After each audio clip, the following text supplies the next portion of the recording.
राधे राधे भैया। राम राम बड़े।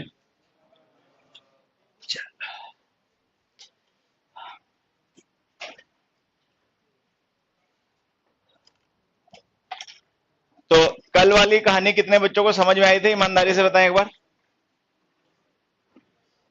अच्छा चलो, बिना ईमानदारी के बताओ। चलो, जो भी समझ में आया ठीक है। वो जो कल वाली क्लास थी ना, मैं वैसे थोड़ा सा बता दूं, वो टसन के लिए थी। टसन समझते हो? तो वो क्लास टसन की थी। समझ में आ गया, बहुत अच्छी बात है। नहीं समझ में आ गया तो भी कोई बात नहीं है। आज से अब सिलेबस स्टार्ट होगा। ठीक है। तो आज से कुछ भी ऐसा नहीं रहना चाहिए जो समझ में ना आए। फिलहाल में मैं तो हर एक ऐसी कोशिश करूंगा जिससे तुम्हें हर एक बात समझ में आती रहे। बाकी नहीं समझ में आ तो ना पूछ लेना।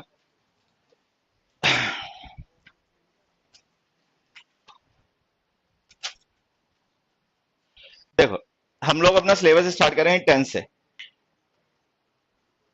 क्या टेंस के अलावा कोई दूसरा चैप्टर ऐसा हो सकता है जिससे शुरुआत करनी चाहिए सिलेबस की? हाँ, सब्जेक्ट और एग्रीमेंट, हाँ बढ़िया। नहीं नहीं, बोल लेने दो उसका, मन का इसका निकल जाए जहर। तो बेटा अपने मन का जहर निकाल ले और बता। सब्जेक्ट और एग्रीमेंट और नाउन, बिल्कुल, और क्यों नहीं। हाँ, नाउन भी। और ये जितने नाउन और सब्जेक्ट एग्रीमेंट से शुरुआत करने वाले होते हैं ना, ये सब रटने वाले होते हैं। सही कह रहा हूं? वर्ब ठीक चैप्टर होता है। जैसे किसी ने कहा ना वर्ब, तो वर्ब वास्तव में सही चैप्टर होता है, क्योंकि वर्ब चैप्टर जो होता है ना, वो एक तरीके से एक सेंट्रल रोल प्ले करती है वर्ब हमारे सेंटेंस में। तो वर्ब से तो खैर शुरुआत करना लॉजिकल होता है, लेकिन पता है क्या, जिस तरीके से हम वर्ब पढ़ते हैं ना, यहाँ पे जो वर्ब के जो यूजेस हमारे कंपटीशन के सिलेबस में आते हैं, उनको समझने के लिए हमें टेंस के कुछ यूजेस होते हैं वो पहले से क्लियर होने चाहिए। ठीक है। या यूं कह लो कि मैं जिस तरीके से वर्ब चैप्टर एक्सप्लेन करता हूं, तो मुझे टेंस के रेफरेंसेस वहां पे यूज करने पड़ते हैं। इसलिए मैं टेंस पहले, बाद में वर्ब पढ़ाता हूं। नहीं तो वर्ब जो है वो चैप्टर वास्तव में अच्छा हो सकता है शुरू में पढ़ाने के लिए। नाउन और ये क्या नाम तुम्हारे, सब्जेक्ट और इवेंट, ये पागलों की चोचले भैया, ये बढ़िया चैप्टर होते हैं। पहली क्लास में कैसे भी नहीं पढ़ाने चाहिए, क्योंकि ये सब रटने वाली चीजें होती हैं ज्यादातर। ठीक है। इसमें होता है क्या, जादू होते हैं छोटे छोटे। वो जादू निकाल के बच्चे के सामने रख दिया, वाटर ये है, वाटर सी है, अरे बच्चा लट्टू। ठीक है। उसको बता दिया ये पेपर है, पेपर से, बच्चा लट्टू। ठीक है। नंबर ऑफ के साथ ही आएगा, द नंबर ऑफ के साथ ही आएगा, बच्चा लट्टू। लेकिन वो लट्टू ज्यादा देर घूमता नहीं है, फिर वो गिर जाता है। तो वो जो number of, the number of फलाना ढिमकाना, वो बड़ी बेसिक सी बात है। आप डिटर्मिनर पढ़ोगे अपने आप क्लियर हो जाएगा, वो कोई जादू भी नहीं है, वो बड़ी बेसिक बात है। तो सब्जेक्ट और एग्रीमेंट और नाउन तो खैर नहीं, लेकिन वर्ब अच्छा चैप्टर होता है। फिर भी खैर हम टेंस से शुरुआत करेंगे, और टेंस से शुरुआत क्यों कर रहे हैं ये तुम लोगों को एक दो क्लास में क्लियर भी हो जाएगा, कि इससे अच्छा कंपटीशन के लिए अगर इंग्लिश सीख रहे हो तो कोई दूसरा चैप्टर होता नहीं है। अगर कंपटीशन के लिए हमें इंग्लिश सीखनी है तो बहुत अच्छा चैप्टर होता है, जो हमारे सिलेबस को देखने का नजरिया हमें देता है, समझ देता है, फाउंडेशन देता है। ठीक है। खैर चलो, टाइम खराब किए बगैर शुरुआत करते हैं। टेंस क्या होता है बेटा? हाँ, क्या? काल? नहीं नहीं, पहले क्या बोला था वो बोल। हाँ, हिंदी में बता क्या बोला। काल, काल क्या होता है? काल, महाकाल, भोकाल। ठीक है, ये बोल बोले। काल क्या होता है? टाइम के बारे में बताता है। मैं तुमसे ये पूछ रहा हूँ कि काल क्या करता है, मैं ये पूछ रहा हूँ काल क्या होता है। अब देखो, तारे गिनने लग गया। ठीक है। भाई टेंस होता है क्या, ये भी तो पता कर ले। टेंस तो हम पढ़ेंगे, जरूरी पढ़ेंगे, लेकिन पहले हम ये पता लगाएंगे कि टेंस है क्या, हम क्या किसे टेंस रहे हैं। फिर वो क्या करता है क्या नहीं करता, वो बाद में देख लेंगे। हाँ, डेफिनेशन है। सीधे बट, ये मेरे क्लासरूम में, समझा? तुम्हारे उन सर का नहीं, यहाँ पे कुट भी जाओगे। हाँ हाँ। चलो तू बता टेंस क्या होता है। हाँ, देखो, हाँ वर्ब की फॉर्म होती है। तो टेंस को अगर हम डिफाइन करें ना, तो हम ऐसे कह सकते हैं, it is a verb form which refers to some specific point in time।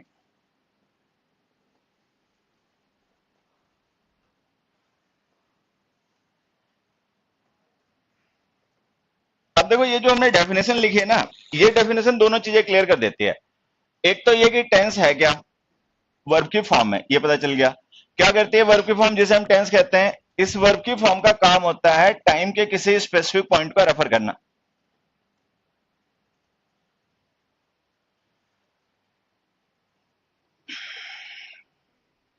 Verb क्या होती है बेटा? बहुत मारूंगा। वर्ब क्या होता है? हाँ, एक्शन की स्टेज को। तू हंस ले पहले से, हंस क्यों रहा है इतना? इन्हें बिठा लो पहले, नए आए हैं आगुन तक, फिर शुरू करते हैं।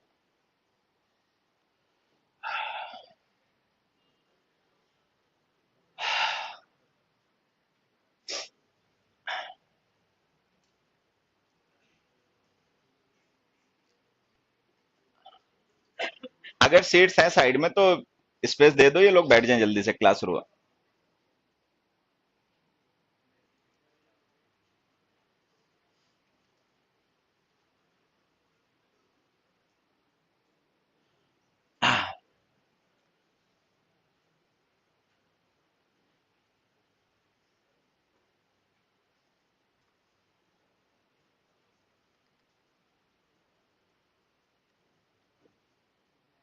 देखो आ जाओ, देखो समझना अब यहां से। जो ये टेंस होता है ना, टेंस हम कहते हैं वर्ब की फॉर्म्स को, उन वर्ब की फॉर्म्स को जिनके थ्रू हम टाइम के पॉइंट्स का रेफर करते हैं, ठीक। तो अगर हमसे ये पूछा जाए कि टेंस क्या है, तो आंसर होना चाहिए tense is a verb form. Tense verb की फॉर्म होती है, बस, ठीक है। अच्छा, क्या करती है वर्ब की फॉर्म? जैसे हम टेंस कहते हैं, मतलब उसका फंक्शन क्या है? तो उसका फंक्शन ये है कि वर्ब की फॉर्म जो टाइम के पॉइंट को रेफर करे, वो मतलब वो उसका काम है, टाइम के पॉइंट को रेफर करना। तो टेंस वर्ब की फॉर्म होती है और इसका काम होता है टाइम के पॉइंट्स को रेफर करना। ये तो हो गई डेफिनेशन। अब इस डेफिनेशन को थोड़ा सा डिटेल में समझने के लिए, ठीक है, एक दो टर्म्स हमें और क्लियर करने पड़ेंगे। सबसे पहले ये वर्ब क्या है? बताओ भाई, वर्ब क्या है? वर्ब किसे कहते हैं हम? Any word which refers to some activity, ठीक है। हम वर्ब कहते हैं किसी भी ऐसे वर्ड को जो किसी एक्टिविटी को रेफर करे। जैसे हमने यहां पे एक वर्ड लिखा सिटी और एक लिखा सी, तो ये जो सी वर्ड है ना, ये रेफरेंस टू एक्शन है। सिटी जो है ये रेफरेंस टू सम प्लेस है, तो ये एक्शन का रेफरेंस है, ये वर्ब है, ये वर्ब नहीं है। वो क्या है वो बात की बात है, लेकिन वर्ब नहीं है। तो वर्ब का मतलब any word which refers to some activity, कोई भी ऐसा वर्ड जो किसी एक्टिविटी को रेफर करे, वो वर्ब होता है, ठीक है। तो वर्ब का मतलब हो गया any word which refers to some activity. अब आते हैं वर्ब की फॉर्म की, वर्ब की फॉर्म क्या होती है, ठीक है। बेटा वर्ब की फर्स्ट फॉर्म कितनी होती है? हाँ, नहीं पता? नहीं पता तुझे? चलो कोई नहीं, छोड़ो, पड़ोसी। वर्ब की फर्स्ट फॉर्म्स कितनी होती है, ये क्वेश्चन है। एक ही होती है। इस शकल से भी मुझे यही लग रहा था, यही बोलेगा, बोला भी भाई। कौन सी वाली? नहीं नहीं, अब जल्दी से, कौन से वाली फर्स्ट फॉर्म इनमें से? गो या गोज? दोनों ही है, अभी तो तुम कह रहे थे नहीं एक ही होती है। अब देखो ये दोनों ही फर्स्ट फॉर्म है। ये जो गो है ये भी फर्स्ट फॉर्म है, और ये गोज है ये भी फर्स्ट फॉर्म है। हम यहाँ पे वर्ब की फॉर्म समझने की कोशिश कर रहे हैं। ये जो गो है इसे हम कहेंगे base form of the verb, और गोज को हम कहेंगे थर्ड पर्सन सब्जेक्ट्स के लिए सिंगुलर फॉर्म। तो ये जो वर्ब फॉर्म्स होती हैं, ठीक है, ये सबसे पहले हमें समझनी है। देखो, वर्ब की फर्स्ट फॉर्म हमेशा दो होती है, एक बेस फॉर्म और एक थर्ड पर्सन के लिए सिंगुलर फॉर्म। बेस फॉर्म क्या होती है, इसको देखो यहां से समझ लेना, ये वर्ड्स हमें समझने पड़ेंगे सारे। जैसे हमने यहाँ पे एक वर्ड लिखा है स्पीक। अब ये जो स्पीक वर्ड है ना, ये एक एक्शन है। स्पीक जो है ना, बोलना, वो एक एक्टिविटी है। तो ये जो वर्ड है ना, ये एक्शन को रेफर कर रहा है। चूंकि ये एक्शन को रेफर कर रहा है तो हम इसे वर्ब कहेंगे। ये जो फॉर्म है इस वर्ब की, ये इसकी बेसिक कह लो या बेस फॉर्म है, तो हम इसे कहेंगे बेस फॉर्म या basic form of the verb. अच्छा, फिर जरूरत पड़ने पे, जैसे हमें सिंगुलर सब्जेक्ट के साथ लिखना है, तो हमने इसको मॉडिफाई करके स्पीक्स लिख दिया। पास्ट इंडेफिनिट टेंस में सेकंड फॉर्म की जरूरत पड़ी तो हमने स्पोक लिख दिया। कॉन्टिन्यूअस टेंसेज में आईएनजी फॉर्म की जरूरत पड़ी तो हमने स्पीकिंग लिख दिया। परफेक्ट टेंसेज में या पैसिव वॉइस में थर्ड फॉर्म की जरूरत पड़ी तो हमने स्पोकन लिख दिया। तो हुआ क्या, वो जो उस वर्ड की बेस फॉर्म या बेसिक फॉर्म थी, हमने उसी को मॉडिफाई करके कुछ और फॉर्म्स तैयार कर ली। अब वैसे तो अगर हम चाहें तो कलेक्टिवली इन्हें ये कह सकते हैं कि these are the derived forms of speak. ये स्पीक की डिराइव्ड फॉर्म्स हैं, ये इसकी बेसिक फॉर्म है, और ये उसी बेसिक फॉर्म को मॉडिफाई करके बनाई गई बाकी फॉर्म्स हैं। तो हमें ऐसे समझना है कि ये वर्ब की फॉर्म्स होते हैं, speak, speaks, spoke, speaking, spoken, ठीक है। लेकिन हम ऐसे नहीं पढ़ते। हम कैसे पढ़ते हैं? देखो, हम पढ़ते हैं ऐसे, V1, V2, V3, V4 और V5। ये वही कल वाली बात, ये हम इसलिए ऐसे पढ़ लेते हैं क्योंकि ये आसान होती हैं, इन्हें याद रखना, बोलना बकना सब बहुत आसान होता है, तो हमने V1 V2 V3 याद कर लिया। लेकिन एक चीज देखो, बात ये नहीं कि क्या आसान है क्या मुश्किल है, बात ये है कि सही क्या है गलत क्या है। ये सही तरीका नहीं है वर्ब की फॉर्म्स याद रखने का। सही तरीका इसलिए नहीं है क्योंकि जब हम यहाँ पे एक वर्ब और लिखेंगे ना बी, तो इसकी फर्स्ट फॉर्म बताना। अबे बी की फर्स्ट फॉर्म बता दो। Is, am, are and be itself. Be खुद भी बेस फॉर्म है, ठीक है। सेकेंड फॉर्म बताना, was and were. Third form been और कॉन्टिन्यूअस फॉर्म बीइंग। अब ये इसकी फॉर्म्स होती हैं। अब अगर हम इन्हें V1 V2 3 के अकॉर्डिंग कैटेगराइज करें तो देखना, V1 V2 V3 V4 V5 V6 V7 V8। अब ये तो कहानी बहुत आगे निकल गई। अब ये तो सबको ही पता कि V8 नहीं होता, तो होता फिर V5 भी नहीं है।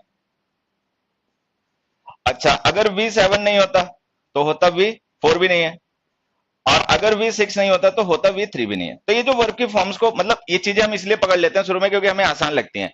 लेकिन देखो हमेशा ध्यान रखना कि आसान चीजों के बजाय इफेक्टिव चीजों को चुना करो। उन चीजों को सीखो, समझो, पढ़ो जिनसे कुछ रिजल्ट आना है, उनको मत पढ़ो जो आसान लग रही है। आसान से हमें क्या लेना है, ठीक है। तो आगे नेक्स्ट टाइम से हम वर्ब की फॉर्म्स को ऐसे ध्यान रखेंगे, first form, second form, third form और कॉन्टिन्यूअस फॉर्म। ये V1 V2 V3 ये बायात कॉन्सेप्ट होता है, काम करता नहीं है कुछ जगह पे, ठीक है।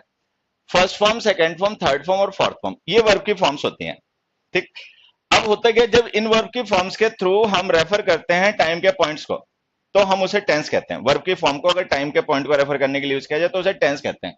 वर्ब क्या है समझ में आ गया, any word which refers to action. Verb की फॉर्म्स क्या है वो भी समझ में आ गई, फर्स्ट सेकंड थर्ड, ठीक है, बेस फॉर्म, सिंगुलर फॉर्म, ये सब। अब हमें ये समझना है कि टाइम क्या है, ठीक है। कोई बच्चा बताएगा टाइम क्या है, बताओ। पॉइंट और, हालांकि ये बात है, लेकिन थोड़ा सा मैं चाहता हूं और गहराई से बात बताई जाए। कोई बच्चा बताएगा और पॉइंट टाइम क्या है। अबे कोई भी बोल दो, पढ़े लिखे तो सारे हो शकल से, इसे छोड़ के। माइंड तो नहीं कर रहा। हाँ, पढ़ाई पे फोकस करिए, ठीक है। कोई भी बता दो टाइम क्या है। आप देखो, अगर थोड़ा सा मैं टेक्निकल हो जाऊंगा लेकिन मैं कोशिश करूंगा एक्सप्लेन कर दूं, तो कोशिश करना समझने की। टाइम जो है ना, वो एक डायमेंशन है, ठीक है। जैसे तुम लोगों ने ज्योमेट्री वगैरह तो सारे बच्चे पढ़ते हैं जो कंपटीशन की तैयारी करते हैं, तो 2D 3D वगैरह तो सबको पता ही होता है, ठीक है। 2D फिगर्स का मतलब ऐसे फिगर जिनमें दो डायमेंशन हो, लेंथ एंड ब्रेथ, ये एरिया की डायमेंशन होती है, ठीक है। अच्छा, 3 डायमेंशनल फिगर वो होते हैं जिनमें एक थर्ड डायमेंशन और यूज हो जाए, हाइट या डेप्थ। ये वॉल्यूम के लिए यूज होते हैं डायमेंशन, ठीक है। तो ये 3 डायमेंशन हो गए, लेंथ ब्रेथ हाइट, ठीक है, ये प्लेन पे, और ये एरिया, ये वॉल्यूम के, ये वॉल्यूम के लिए, ये एरिया के लिए होते हैं। ये जो टाइम है ना, ये भी एक डायमेंशन है। अब डायमेंशन समझने से पहले एक बार मैं चाहूंगा कि हम डायमेंशन को क्लियर कर लें कि डायमेंशन वर्ड होता क्या। कोई बच्चा डेफिनेशन बताएगा, व्हाट इज अ डायमेंशन। अरे कोई बता दे भाई, डायमेंशन हम कह रहे हैं तो किसे कह रहे होंगे। सब देहाती हो, सारे देहाती हो क्या। फिजिक्स पढ़ी होगी ना कभी तो थोड़ा बहुत पढ़ा ही होगा, तो एक बार बता दो डायमेंशन क्या होता है। हद, तुम खाली V1 V2 याद कर लो, बस तुमसे हो गया। Dimension is an aspect of relation, मतलब डायमेंशन एक ऐसा एस्पेक्ट होता है जिससे हम किन्हीं चीजों को आपस में रिलेट करते हैं, ठीक है। तो रिलेशन का जो एस्पेक्ट होता है ना, उसे डायमेंशन कहा जाता है। लेंथ ब्रेथ वही तो है, ठीक है। तो ये जो टाइम है ना, इसको हम पता है डायमेंशन क्यों कह रहे हैं, क्योंकि इससे हम रिलेट करते हैं अपने टोटल एग्जिस्टेंस को।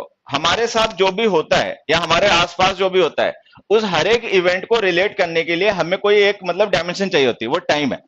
मैं एक सीधे शब्दों में तुम्हें समझाता हूं, हालांकि हो सकता है तुम में से कुछ ने देखा हो कुछ ने ना देखा हो। एक मूवी है लूसी, जनरली जो यहाँ पे बच्चे पढ़ने आते हैं उनमें से कईयों ने देखी होती है। तुम में से किसने किसने किसने देखी है लूसी। बहुत अच्छा लगता है जब इतने बच्चे क्लास में हाथ उठा देते हैं। नहीं तो यहाँ पे उल्टी सीधी मूवी देखने वाले सारे होते हैं, लूसी पूछो तो किसी ने नहीं देखी होती। कहानी क्या है बच्चे बताओ उसकी। चुप रहो, ये बता देगा, हाँ बताओ। CPH4 नाम का एक ड्रग रहता है, सिंथेटिक ड्रग। फिर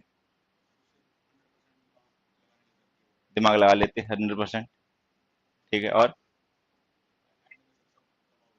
एंड में सब तबाह हो जाता है। और ये तो बहुत अच्छी कहानी बताई इस बच्चे ने। हाँ, तू आगे से मूवी देखना छोड़ दे, कहानी बताना छोड़ दे। CPH4 एक ड्रग होता है, 100% दिमाग चल जाता है और सब खत्म हो जाता है, लो मूवी खत्म हो गई, ठीक है। अबे शर्म नहीं है तुम्हें यार, तू बता बेटा, लूसी मूवी की कहानी।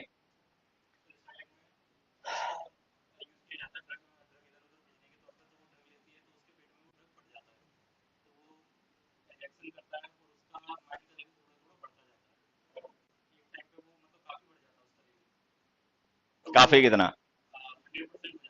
हाँ, फिर क्या होता है? अरे वाह, ये कोई साउथ इंडियन फिल्म की कहानी तो नहीं बता रहा कि देख लियो? अच्छा वही है। चलो देखो, मैं ऐसे बता देता हूँ जल्दी से, तुम में से जिन्होंने देखी है ठीक है, जिन्होंने नहीं देखी कम से कम उनको रेफरेंस तो मिल जाएगी मैं समझाना क्या चाह रहा हूँ उस मूवी के थ्रू। उस मूवी में होता क्या है, ये जो लूसी है ना, ये कैरेक्टर नेम है। मतलब जो उस मूवी में एक्ट्रेस है स्कारलेट जॉनसन, ये कैरेक्टर नेम है लूसी। मूवी का जो टाइटल है वो उस कैरेक्टर का नाम है। तो उसमें कुछ स्मगलर्स होते हैं, वो ड्रग स्मगल करते हैं, और उनका ड्रग स्मगल करने का मॉडस ऑपरेंडी ये होता है कि जैसे उन्होंने किसी पर्सन को पकड़ा, उसके पेट में ऑपरेशन करके पाउच रख दिया और उसको भेज दिया फ्लाइट से कहीं भी, जहां पे उतरा वहां पे उसके लोग मिल गए, उन्होंने उसे पकड़ लिया, अपना निकाल लिया। मतलब मजबूर लोगों को डरा धमका के लालच देके पैसे का, ऐसे वो करते थे। तो वो अगर केमिकल यही था जो बच्चा बता रहा, CPH4 सिंथेटिक होता है, ठीक है। तो वो जो लूसी होती है ना, उसके पेट में भी वही ऑपरेशन करके रख देते हैं। अच्छा, बीच में क्या होता है, फाइट में या लड़ाई विड़ाई में वो एक पाउच बस्ट हो जाता है पेट में।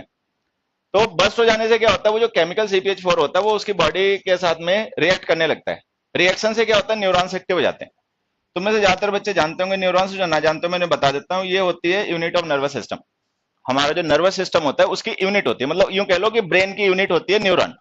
तो उसके न्यूरॉन्स एक्टिव होने लग जाते हैं। न्यूरॉन्स एक्टिव होने का मतलब समझना, न्यूरॉन्स एक्टिव होने का मतलब होता है ब्रेन की कैपेसिटी बढ़ने लग जाती है। जैसे ये तो सबको ही पता होगा कि हम इंसान जो होते हैं 5 से 7 8% के आसपास में अपने दिमाग का यूज करते हैं, इतना ही करते हैं।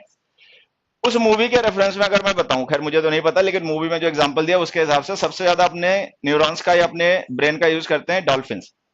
20% डॉल्फिन्स जो होते हैं वो सबसे ज्यादा यूज करते हैं। हम इंसान 5 से 7% यूज कर पाते हैं। उनमें रूल रट्टा मारने वाले वो इतना भी नहीं यूज करते, वो कतई नहीं करते, उनका ऐसे ही रखा रहता है, ठीक है। तो ये होता है कि जो काबिल लोग होते हैं पढ़े लिखे, वो 5 से 7% अपने दिमाग का यूज करते हैं, मतलब हमारी इतनी ही कैपेसिटी का हम यूटिलाइजेशन कर पाते हैं। तो वो जो CPH4 रिएक्ट करने लगता है ना, तो ये कैपेसिटी बढ़ने लगती है, 10%, 15%, 25%, 30% वगैरह। तो उस मूवी में यही दिखाया है कि अगर हमारे ब्रेन की कैपेसिटी रिवील होने लग जाए ज्यादा से ज्यादा, तो हमारे साथ में किस तरीके की घटनाएं, क्या एक्सपीरियंसेस होंगे। ठीक है, फिक्शनल मूवी है, ऐसे है। तो वो जो लूसी है ना, जब उसकी मूवी मतलब ब्रेन का जब बढ़ने लग जाती है कैपेसिटी 30%, 35%, 40%, तो उसमें दिखाया कि क्या क्या चेंजेस होते हैं, हर चीज उसके लिए परसेप्टिबल हो जाती है, कोई भी चीज ऐसी नहीं बचती, ना कोई साउंड, ना कोई टाइम, ना कोई मतलब कुछ भी ऐसा नहीं बचता जो जान ना पाए, प्रेजेंट पास फ्यूचर, दीवार के पार दीवार के अंदर सब कुछ। ठीक है, ये दिखाया। 100% होने पे खैर वो गायब हो जाती है, क्योंकि 100% होने का मतलब फिर वो यूनिवर्स ही बन गई, यूनिवर्स हो गई, ठीक है, फिर वो गायब हो जाती है, उसका अपना सेल्फ आइडेंटिटी तब खत्म हो जाती है। तो खैर उसमें क्या होता है, जब उसकी ब्रेन की कैपेसिटी बहुत बढ़ जाती है ना, तो उसमें कोई साइंटिस्ट होते हैं, वो उससे पूछते हैं, मॉर्गन फ्रीमैन ने रोल किया फिजिसिस्ट का। तो वो उससे पूछता है कि ये रियलिटी है क्या, मतलब रियलिटी के बारे में उससे क्वेश्चन पूछता है। तो वो उस समय बताते हैं कि रियलिटी इज नथिंग, ठीक है, ओनली टाइम इज एब्सोल्यूट, कि इस दुनिया में अगर कोई भी चीज निरपेक्ष है तो वो टाइम है, and everything else is relative to time. बाकी हर एक चीज जो है ना वो टाइम के रिलेशन में एग्जिस्ट करती है, अगर टाइम ना हो तो कुछ भी नहीं है। इस बात को प्रूव करने के लिए जो एग्जाम्पल देते हैं ना, मैं वो एग्जाम्पल तुम्हारे साथ डिस्कस करना चाह रहा था। वो एग्जाम्पल देखो क्या देते हैं अपनी बात को प्रूव करने के लिए, कि ये जो लाइन है ना, हम मान लें इस पे एक ये रेसिंग ट्रैक है, और यहाँ पे कोई एक पर्सन है, ऑब्जर्वर है, और एक कार है इस ट्रैक पे आ रही है, ठीक है। अगर हम उस कार को इनफाइनाइट स्पीड दे दें, या वो कार इनफाइनाइट स्पीड से आए, तो क्या वो हमें दिखाई पड़ेगी? गायब हो जाएगी। तो उसने उसने यही बताया कि वो जो कार है ना, वो हमें पता ही नहीं दिखाई पड़ रही है, उसका एग्जिस्टेंस हमारे लिए क्यों खत्म हो गया?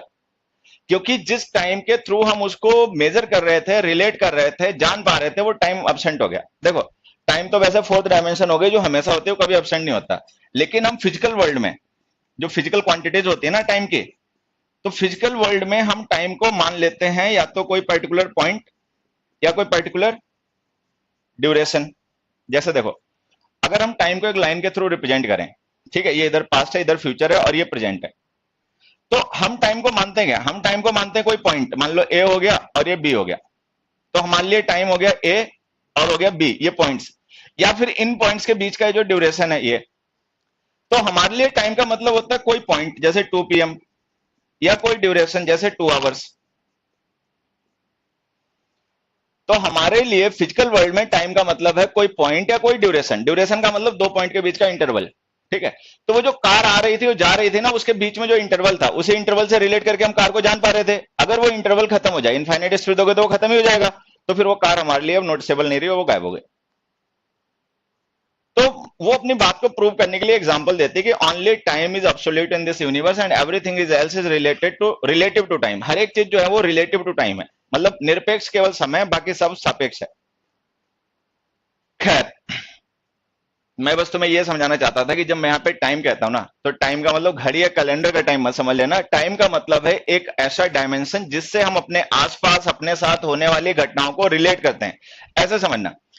जैसे हम सुबह जगे, तो जगना एक इवेंट है, कितने बजे हुआ टाइम से रिलेट करके बताओगे, ठीक है। हम वहां से अपने घर से निकले पढ़ने के लिए मुखर्जी नगर आने के लिए, कितना टाइम लगा, टाइम के थ्रू बताओगे। कब निकले थे घर से, कब पहुंचे मुखर्जी नगर, वो भी टाइम से रिलेट करके बताओगे। कब वैकेंसी आएंगी, कितने ड्यूरेशन में एग्जाम होगा, कब जॉब लगेगी, कब रिटायर हो गए, कितने साल नौकरी की, हर एक चीज को हम टाइम से ही रिलेट करते हैं। तो हम ये कह सकते हैं कि टाइम एक ऐसी डायमेंशन है जिससे हमारा पूरा एग्जिस्टेंस रिलेटेड है, ठीक है। हमारा पूरा एग्जिस्टेंस रिलेटिव टू टाइम है, हमारा होना नहीं होना टाइम पे ही डिपेंड करता है। तो टाइम का मतलब है वो, तुम सबने शायद अपने बचपन वगैरह में देखा होगा, वो आता था बी आर चोपड़ा का महाभारत सीरियल। तो उसमें वो एक शुरू में काल चक्र घूमता था, तो वो क्या डायलॉग बोलता था, मैं समय हूं। तो बस उसी समय की बात हो रही है। अब ये जो टाइम है ना, जिसे हम फोर डायमेंशन कह रहे हैं, इसके अपने पॉइंट्स होते हैं। एक ऐसा पॉइंट जो हमारे आज के टाइम में एग्जिस्ट कर रहा है, इसे हम कहते हैं प्रेजेंट। एक ऐसा पॉइंट जिससे होकर चीजें आ चुकी हैं, मतलब जिनसे आगे बढ़ाई हैं, चाहे हम या बाकी चीजें, ठीक है, पास्ट हो गया। और एक ऐसा टाइम जहां पर हम पहुंच जाएंगे कभी, फ्यूचर हो गया। तो ये जो टाइम एब्सोल्यूट फोर डायमेंशन है, इसके अपने जो पॉइंट्स होते हैं प्रेजेंट पास्ट फ्यूचर, इनको रेफर करने के लिए जो हम वर्ब की फॉर्म्स यूज करते हैं, इन्हें हम कहते हैं टेंस।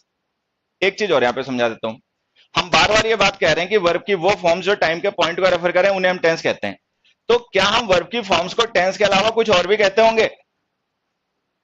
हाँ, देखो एक बार सोचो, क्या हम वर्ब की फॉर्म्स को टेंस के अलावा कुछ और भी कहते होंगे?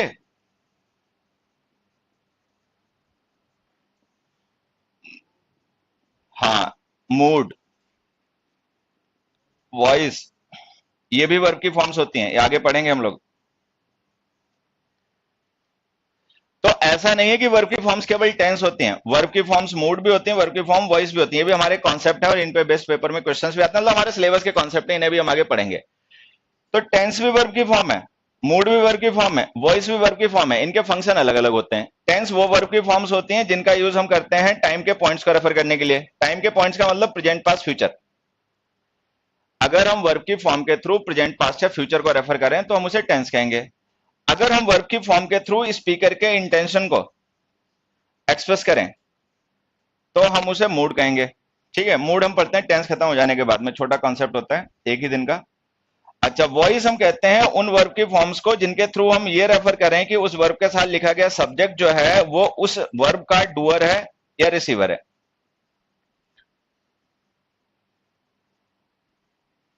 तो यहां से ध्यान रखते हुए चलना, ऐसा नहीं कि वर्ब की फॉर्म केवल टेंस होती है, वर्ब की फॉर्म वही वाली टेंस होती है जो टाइम के पॉइंट्स का रेफर करें। जो टाइम के पॉइंट्स का रेफर ना करें फिर हम उन्हें टेंस नहीं कहते। तो टाइम के पॉइंट्स का रेफर करने वाली वर्ब की फॉर्म्स टेंस होती हैं, स्पीकर के इंटेंशंस को एक्सप्रेस करने वाली वर्ब की फॉर्म्स मूड होती हैं, और ये रेफर करने वाली की वर्ब का सब्जेक्ट जो है वो डूअर ऑफ द एक्शन है या रिसीवर ऑफ द एक्शन है, वो वॉइस होती है, एक्टिव पैसिव। तो टेंस भी वर्ब की फॉर्म, मूड भी वर्ब की फॉर्म, वॉइस भी वर्ब की फॉर्म। तो खैर, कुल इतनी देर में मुझे लगता है कि हम लोग ये सीख पाए कि वर्ब क्या होती है, वर्ब की फॉर्म्स क्या होती हैं, टाइम क्या होता है, टाइम के पॉइंट्स क्या होते हैं, ठीक है। अब हम अपने टेंस पे आते हैं। अब देखो, ये तो हो गई डेफिनेशन डिकोड, कि हमने डेफिनेशन समझ ली टेंस की और डेफिनेशन में यूज होने वाले सारे वर्ड्स भी समझ लिए। अब क्या इससे हमारे पेपर में क्वेश्चंस हो जाएंगे? अब एक क्वेश्चन हो जाएंगे क्या?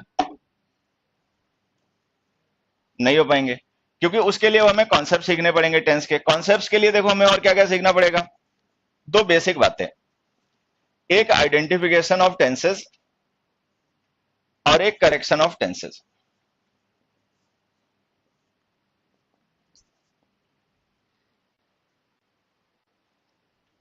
फिर से ध्यान देना, केवल दो ही चीजें सीखनी है, कोई मीनिंग नहीं, कोई ट्रांसलेशन नहीं, कोई इधर उधर की बात नहीं। अभी अगर दो कॉन्सेप्ट्स हमारे क्लियर हो जाएं टेंस से रिलेटेड, तो हमें टेंस के जितने क्वेश्चंस आते हैं या टेंस के जितने यूजेस होते हैं बाकी चैप्टर्स को समझने के लिए, वो सारे हमें क्लियर हो जाएंगे। एक सबसे पहला हमें टेंस पहचानना जाए, आइडेंटिफिकेशन का मतलब पहचानना, कि हमें टेंस को सही पहचानना आ जाए। और दूसरा है कि अगर मान लो किसी सेंटेंस में हमने टेंस को पहचान लिया, तो हम ये जान पाए कि ये सही है गलत है, और अगर गलत है तो क्या करने से सही हो जाएगा ये जान जाए। ठीक, तो हमें टेंस को पहचानना आ जाए सही से, ठीक है, और टेंस को सही गलत करना आ जाए। ठीक, होता क्या, जब हमें टेंस को आइडेंटिफाई करना आ जाएगा ना, तो जो वॉइस और नरेशन के क्वेश्चंस होते हैं हमारे पेपर के, वो हमारे लिए बहुत आसान हो जाएंगे। वॉइस और नरेशन में ये तो नहीं कहूंगा सारे, लेकिन 70-80% क्वेश्चंस ऐसे होते हैं जो केवल अगर टेंस पहचान लो सही तो वो अपने आप हो जाते हैं। कुछ क्वेश्चंस ऐसे होते हैं जिन पे डीपर कॉन्सेप्ट काम करते हैं, तो उनके लिए हमें बाकी चीजें बहुत पहले क्लियर करके तब वो समझ में आते हैं। लेकिन 70% से ज्यादा क्वेश्चंस ऐसे होते हैं वॉइस और नरेशन के क्वेश्चंस में कि जो आप सही टेंस पहचान लोगे तो अपने आप सही हो जाएंगे। अच्छा, करेक्शन जब ऐसा होगा, जैसे हमें टेंस का सही गलत यूज समझ में आने लग गया, ठीक है, तो क्या होगा, जो टेंस पे बेस्ड क्वेश्चंस आते हैं कॉमन एरर्स में, फिल इन द ब्लैंक्स में या सेंटेंस इंप्रूवमेंट में, वो हमसे होने लग जाएंगे। और टेंस के बाद में एक टॉपिक हम और पढ़ेंगे, कंडीशनल्स, वो हो जाएंगे। टेंस चैप्टर खत्म हो जाने के बाद में हम एक मूड पढ़ेंगे, एक कंडीशनल्स पढ़ेंगे, ठीक है।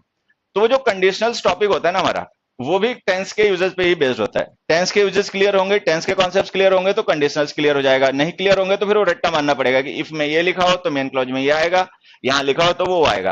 और अगर टेंस क्लियर है तो सब कुछ समझ में आएगा, और टेंस नहीं क्लियर है तो फिर रट्टे मानने पड़ेंगे। तो कुल मिला के टेंस को मैं इस वजह से और पहले पढ़ाता हूं क्योंकि जो टेंस चैप्टर है ना, ये हमारे कंपटीशन के सिलेबस की, मैं इंग्लिश की नहीं कह रहा, कंपटीशन के सिलेबस की बैकबोन है। जो हमारा कंपटीशन का सिलेबस होता है, एग्जाम्स में आता है, उसको समझने के लिए टेंस जो होता है ना बैकबोन होता है। जितनी मजबूत ये बैकबोन होगी ना, पूरा सिलेबस उतना ही अच्छा तैयार होगा। क्योंकि ये एक चैप्टर नहीं है, ये 4 चैप्टर्स की फाउंडेशन है। यहां जो तुम सीखोगे, जो क्लैरिटी यहां पे होगी, उतनी ही क्लैरिटी उन सारे टॉपिक्स में, उन सारे चैप्टर्स में रहेगी। और यहाँ पे अगर चीजें हाथ से स्लिप हो गई या नहीं समझ में आई, तो फिर समझने के चांस वहां भी कमी होंगे। ठीक, फिलहाल में हम लोग अपना इन बातों को मैं क्यों स्ट्रेस कर रहा हूं ये समझा देता हूं एक एग्जांपल से। मैंने एग्जांपल लिखा, दे had some money.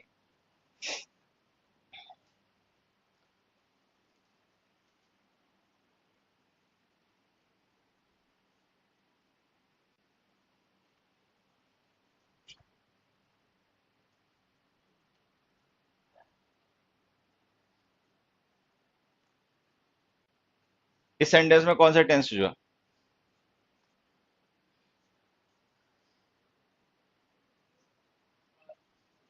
Past tense नहीं होता, टाइम का पॉइंट होता है। टेंस होता है past indefinite, past continuous, past perfect, past perfect continuous. उनको बोलने दो, वैसे तुम लोग अपना बोल लिया करो, ठीक है, जो मन में है अपना बोल दो। बोलना नहीं पता? पड़ोसी, पास्ट इंडेफिनिट, पीछे बैठा पड़ोसी, नहीं पता कि बताएगा नहीं? हाँ फिर ठीक है, पड़ोसी, बट पीछे बैठा। इस सेंटेंस में कौन सा टेंस यूज हुआ? कौन सा टेंस है ये? पास्ट इंडेफिनिट या पास्ट परफेक्ट?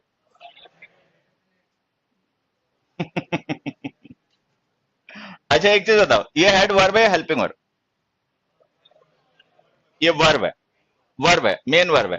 हेल्पिंग वर्ब वो वर्ड्स होते हैं जिनके बाद में हम कोई दूसरी वर्ब यूज करें। मतलब हेल्पिंग वर्ब का मतलब होता है वर्ब दैट हेल्प्स, एक वर्ब ऐसी जो वर्ब को हेल्प करे। ये जो हमने यहाँ पे लिखा है वर्ब है। अब देखो एक चीज समझना, जैसे ये बी की फॉर्म्स जो होती है ना, is am are was verb, ये वर्ब और हेल्पिंग वर्ब दोनों ही होती हैं, वैसे ही हैव की फॉर्म्स भी होती हैं। हैव की फर्स्ट फॉर्म क्या क्या होती होंगी? एक हैज और एक हैव, ये है बेस फॉर्म और ये है थर्ड पर्सन के लिए सिंगुलर फॉर्म। सेकेंड फॉर्म क्या होती होगी? हैड। थर्ड फॉर्म वो भी हैड है, ठीक है। और कॉन्टिन्यूअस फॉर्म हैविंग, हैविंग। अब पता हमें समझना क्या है, जिस तरीके से बी की फॉर्म वर्ब और हेल्पिंग वर्ब दोनों होती हैं, उसी तरीके से हैव की फॉर्म से वर्ब और हेल्पिंग वर्ब दोनों होती हैं। ये जो हमने हैड लिखा है ना, ये हमारी वर्ब है, और ये वर्ब कौन सी फॉर्म में जरा एक बार बताना। देखो या तो सेकंड फॉर्म होगी या थर्ड फॉर्म होगी, इसके अलावा तो कुछ और होगी नहीं, ठीक है। अब मैं एक छोटी सी बात तो मैं बताता हूं, हमेशा ध्यान देना, जो वर्ब की थर्ड फॉर्म होती है ना, उसका यूज या तो हम करते हैं पैसिव वॉइस में या करते हैं परफेक्ट टेंस में। जो मेन वर्ब की थर्ड फॉर्म्स होती हैं उनका यूज पैसिव वॉइस में और परफेक्ट टेंसेज में किया जाता है, ठीक है। जब हम उसे पैसिव वॉइस में यूज करते हैं तो उससे पहले हमें बी की फॉर्म हेल्पिंग वर्ब बना के लिखनी पड़ती है, इज एम आर। अगर हम उसे परफेक्ट टेंस में यूज करते हैं तो उससे पहले हमें हैव की फॉर्म यूज करनी पड़ती है एज ए हेल्पिंग वर्ब। अगर हम मेन वर्ब की थर्ड फॉर्म कभी भी यूज करेंगे तो भाई या तो पैसिव वॉइस में यूज होगी या परफेक्ट टेंस में यूज होगी। परफेक्ट टेंस में यूज करोगे मेन वर्ब को थर्ड फॉर्म में तो उससे पहले हैव की फॉर्म हेल्पिंग वर्ब बना के लिखोगे। पैसिव वॉइस में अगर यूज करोगे वर्ब की थर्ड फॉर्म को तो उससे पहले बी की form is am are use करोगे। तो इसका मतलब हम ये कह सकते हैं कि वर्ब की थर्ड फॉर्म जो होती है वो बिना हेल्पिंग वर्ब के यूज होती नहीं है। तो अगर ये हैड हम थर्ड फॉर्म मानना चाहें तो इसके साथ हेल्पिंग वर्ब भी लिखनी पड़ेगी, जो कि है नहीं, तो इसका मतलब ये थर्ड फॉर्म नहीं है, ये सेकंड फॉर्म है। अब देखो अभी हमने पढ़ा कि tense is a verb form, तो जब हमें टेंस पहचानना हो ना तो हमें वर्ब की फॉर्म पहचाननी चाहिए, क्योंकि एक्चुअल में टेंस वर्ब की फॉर्म ही होती है। तो ये जो है वर्ब की सेकंड फॉर्म है, अगर ये वर्ब की सेकंड फॉर्म है तो कौन सा टेंस होगा? Past indefinite. तो ये हमारा पास्ट इंडेफिनिट हो गया, दे हैड सम मनी। अब एक चीज समझो, सपोज मतलब हम ऐसा मान लेते हैं, ज्यूम कर लेते हैं कि ये जो लिखा गया स्टेटमेंट है ना, ये किसी डायरेक्ट नरेशन की रिपोर्टेड स्पीच है। अगर ये किसी डायरेक्ट नरेशन की रिपोर्टेड स्पीच है तो पास्ट इंडेफिनिट को जब डायरेक्ट से इनडायरेक्ट बनाओगे तो पास्ट परफेक्ट में चेंज करके लिखना पड़ेगा। अब अगर हम इसे पास्ट परफेक्ट टेंस में लिखें तब कैसे लिखना पड़ेगा? They had some money. तो जब हम इसे डायरेक्ट से इनडायरेक्ट बनाएंगे तो इस रिपोर्टेड स्पीच को हमें इस तरीके से चेंज करके लिखना पड़ेगा, दे हैड सम मनी। पहला वाला हेड जो है वो पास्ट परफेक्ट के हेल्पिंग वर्ब हो गया, बाद वाला हेड मेन वर्ब के थर्ड फॉर्म बन गया, ठीक है। सेकंड फॉर्म भी होती है, थर्ड फॉर्म भी होता है। अब कितने ही बच्चा ऐसा रहेगा जो इस ऑप्शन को टिक नहीं करेगा? उसके टिक नहीं करने की वजह पता है क्या? जो हम लोग कल डिस्कस कर रहे थे, बोलने में उसे अटपटा लगेगा, क्योंकि उसका तरीका यही होता है, बोलने में अटपटा लगा तो गलत, बोलने में सही लग गया तो सही। अब उसे बोलने में लगेगा अटपटा, हालांकि उससे वो दो हेड मांग कुछ नहीं रहे, ना वो उससे खाना मांग रहे हैं, ना पैसा मांग रहे हैं, कोई मदद मांग रहे हैं, लेकिन उसे अजीब लग रहा है तो वो गलत मान लेगा, ठीक है। तो उसको दो हेड बोलने में अटपटे लगेंगे तो इस सेंटेंस को टिक नहीं मारेगा, वो कहेगा तो गलत है, ठीक है। तो हमें ये समझना है कि ये जो बोलने वालने का तरीका है ना वो धीरे धीरे हमें छोड़ना पड़ेगा, ये कॉन्सेप्ट छोटे छोटे सीखने पड़ेंगे, ये सारी बातें जो सीखने वाली होती हैं। एक और वजह है इसको नहीं टिक मारने की, एक वजह बता क्या है, दूसरी वजह ये कि बहुत से बच्चे होते हैं ना वो इसको पास्ट इंडेफिनिट के बजाय पास्ट परफेक्ट मान लेते हैं। अब होता क्या है, ये है पास्ट इंडेफिनिट टेंस, उन्होंने मान लिया पास्ट परफेक्ट टेंस। अब ये तो सबको पता ही होता है कि पास्ट परफेक्ट टेंस चेंज नहीं करना होता, तो वो चेंज ही नहीं करेंगे। अब उन्होंने क्या किया, टेंस को गलत आइडेंटिफाई कर लिया, था कोई और, समझ लिया कोई और, तो फिर वो उसको गलत मान के अपना गलती कर लेंगे। तो सबसे बेसिक चीज जो है ना वो ये है कि टेंस को पहचानना, कि हम टेंस को सबसे पहले पहचान तो पाए। जब हम टेंस को पहचान लेंगे तब फिर कहानी आगे हमें शुरू करनी चाहिए। मैं एक एग्जांपल से ये बात और समझा देता हूं। इट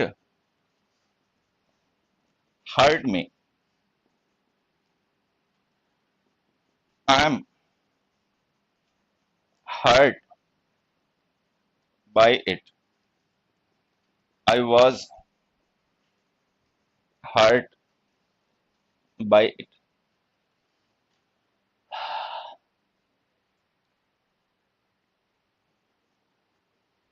जरा अगर ये क्वेश्चन हो और इसका वॉइस चेंज करना हो तो तुम क्या लिखोगे? I am hurt by it, I was hurt by it.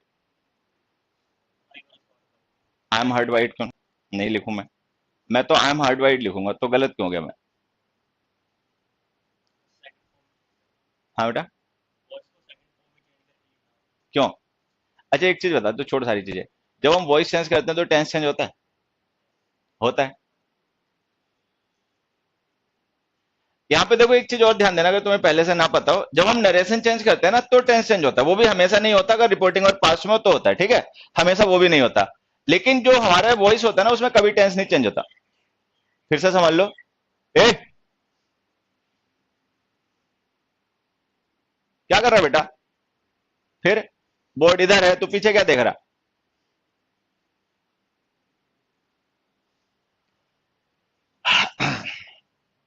यहां देखो, मैं फिर से एक बार समझाता हूं जो मैं कह रहा था, कि जब हम नरेशन चेंज करते हैं ना तो अगर हमारी रिपोर्टिंग और पास्ट में होती है तो जो रिपोर्टेड स्पीच होती है वो भी बाय डिफॉल्ट हमें पास्ट का इवेंट ही मान के उसका टेंस चेंज करना पड़ जाता है, ठीक है। अगर रिपोर्टिंग और हमारी प्रेजेंट या फ्यूचर में तो हम रिपोर्टेड स्पीच का टेंस नहीं चेंज करते। तो कुल मिलाकर नरेशन में तो कई बार ऐसा होता है कि टेंस चेंज होता है, कई बार नहीं भी चेंज होता। वॉइस में कभी नहीं चेंज होता टेंस। अब अगर कभी टेंस नहीं चेंज होता तो हम देख रहे हैं जो दोनों ऑप्शन है ना ये अलग अलग टेंस के हैं।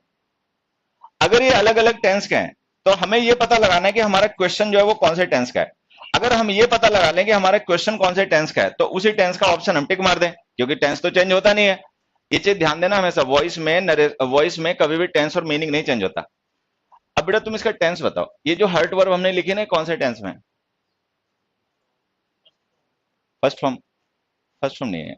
देखो यहाँ पे एक चीज ध्यान देना, जो हर्ट वर्ब होती है ना, इसकी फर्स्ट सेकंड थर्ड तीनों फॉर्म हर्ट ही होती हैं, ठीक है।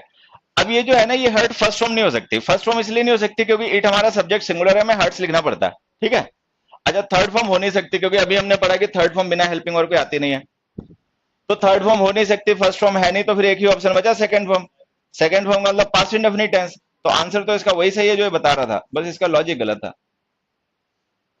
तो इसको हमें लिखना पड़ेगा आई वॉज हर्ट बाइट। अब फिर से देखो एक बार समझ लो, ये जो हमने दो क्वेश्चंस है ना, ये केवल टेंस का आइडेंटिफिकेशन है और कुछ नहीं है। मैंने कहा ना कि हमारे जो वॉइस नरेशन के क्वेश्चंस होते हैं उनमें 70% क्वेश्चंस ऐसे होते हैं कि बच्चे का अगर टेंस कॉन्सेप्ट क्लियर है ना, तो वो ऐसे हो जाएंगे। उसके लिए उसको कोई रूल नियम कानून वो अलजेब्रा के फॉर्मूले वो याद करने की कोई जरूरत नहीं है।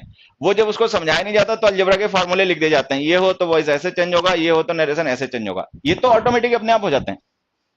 कुछ चीजें होती हैं जिनके लिए हमें टेक्निकल स्टडी करनी पड़ जाती है। तो मैं फिर से बता देता हूं, टेंस में हमें दो ही चीजें सीखनी है। एक तो सही से टेंस को पहचानना, कि टेंस जो लिखा हो हम वही पहचाने, ऐसा ना हो कि लिखा कुछ और हो हम पहचान कुछ और लें। और दूसरा ये पता करना कि जो लिखा गया टेंस है वो सही है या गलत है, और अगर गलत है तो क्या करने से उसको सही किया जाएगा। अब आइडेंटिफिकेशन करना टेंस का कोई रॉकेट साइंस तो है नहीं, आसान सी बात है, टेंस वर्ब की फॉर्म होती है, बस ये ध्यान रखो, ठीक है। लेकिन फिर भी मैं थोड़ी तुम्हारी मदद और कर सकता हूं आइडेंटिफिकेशन में, तो कर देता हूं। देखो, हमने पढ़ा कि टेंस वर्ब की फॉर्म होती है जो टाइम के पॉइंट्स को रेफर करती है, और वो टाइम के पॉइंट्स जिन्हें वो वर्ब की फॉर्म रेफर करती है वो होते हैं प्रेजेंट पास्ट फ्यूचर, ठीक है। अच्छा, वर्ब जो होती है वो खुद एक एक्शन होती है। वर्ब जो वर्ड होता है वो जिस एक्शन को, मतलब वो एक एक्शन होता है, उस एक्शन की अपनी कुछ स्टेट्स हो सकती हैं, इंडेफिनिट, कॉन्टिन्यूअस, परफेक्ट और परफेक्ट कॉन्टिन्यूअस। देखो फिर से बात समझ लेना, ये जो हमने प्रेजेंट पास्ट फ्यूचर लिखे ना, ये टाइम के पॉइंट्स हैं जिन्हें रेफर करने के लिए हम वर्ब की फॉर्म्स का यूज करते हैं। अच्छा, वो जो वर्ब होती है वो चूंकि एक एक्शन होती है, तो उस एक्शन की भी अपनी डिफरेंट स्टेट्स हो सकती हैं। स्टेट्स का मतलब अवस्थाएं, उन स्टेट्स को हम इंडेफिनिट, कॉन्टिन्यूअस, परफेक्ट और परफेक्ट कॉन्टिन्यूअस के नाम से जानते हैं। अभी मैंने एक्सप्लेन कर दूंगा, तब तक अपना ऐसे लिखना। तो इस तरीके से हुआ क्या,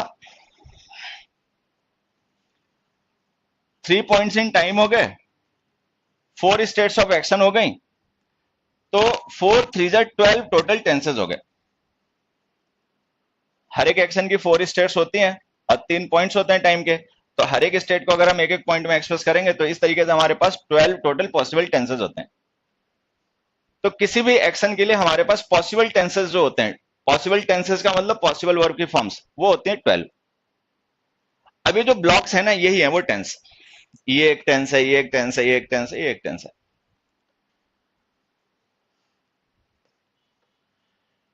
थोड़ा सा कहानी को और क्लियर करते हैं। अभी थोड़ी देर पहले हम ये कह रहे थे कि टेंस वर्ब की फॉर्म होती है, अब हम कह रहे हैं कि नहीं, टेंस ये ब्लॉक्स हैं, ये जो हमने ब्लॉक बना दिए ये टेंस है। एक्चुअली है क्या, ये जो ब्लॉक्स है ना, ये वर्ब की फॉर्म को ही रिप्रेजेंट कर रहे हैं। कौन सी वर्ब की फॉर्म को कौन सा ब्लॉक रिप्रेजेंट कर रहा है वो समझने के लिए हम उन वर्ब का फॉर्म का यूज यहाँ पे कर लेते हैं जिनको ये रिप्रेजेंट कर रहे हैं। सबसे पहला ब्लॉक है प्रेजेंट इंडेफिनिट टेंस का। क्या हो गया ये? अरे कान के पास क्या हो गया, चोट लग गई? हाँ, फुंसी से निकल आई। हाँ, मैंने सोचा किसी ने काट लिया। मक्खी वक्की नहीं रहती है, मधुमक्खी वगैरह कई बार काट लेती है। चलो कोई नहीं। प्रेजेंट इंडेफिनिट टेंस की हेल्पिंग वर्ब बताओ। तुमने क्वेश्चन सुना, मैंने पूछा क्या? क्या पूछा बताओ? हाँ, क्या पूछा बताओ बताओ। मैंने पूछा प्रेजेंट इंडेफिनिट की पहचान कैसे करते हैं, ये पूछा। लो बताओ, इतने पागल आदमी है, ये क्वेश्चन नहीं सुन पाए, इनसे पूछा क्या गया, आंसर बता दिया। भैया पहले क्वेश्चन पे फोकस किया करो। A good listener is a good learner. जो बात को सही से सुन लेता है वही सही से सीख लेता है। वो पीछे देखो, वो चोंच लड़ा रहे हैं आपस में, वो पता नहीं दाएं बाएं क्या नजर लगा रहा है, ठीक है। तो a good listener is a good learner, जो मतलब जो फोकस से सुनता है ना वही समझ पाता है। तो मैंने ये पूछा कि प्रेजेंट इंडेफिनिट टेंस की हेल्पिंग वर्ब क्या होती है।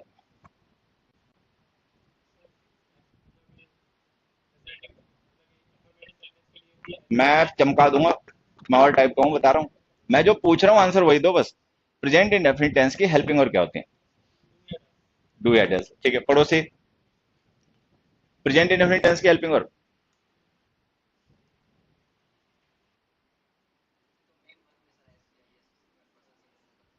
राइट। पड़ोसी, इज एम आर, पड़ोसी। डू या डज, पड़ोसी। चुप रहो, पड़ोसी। पड़ोसी।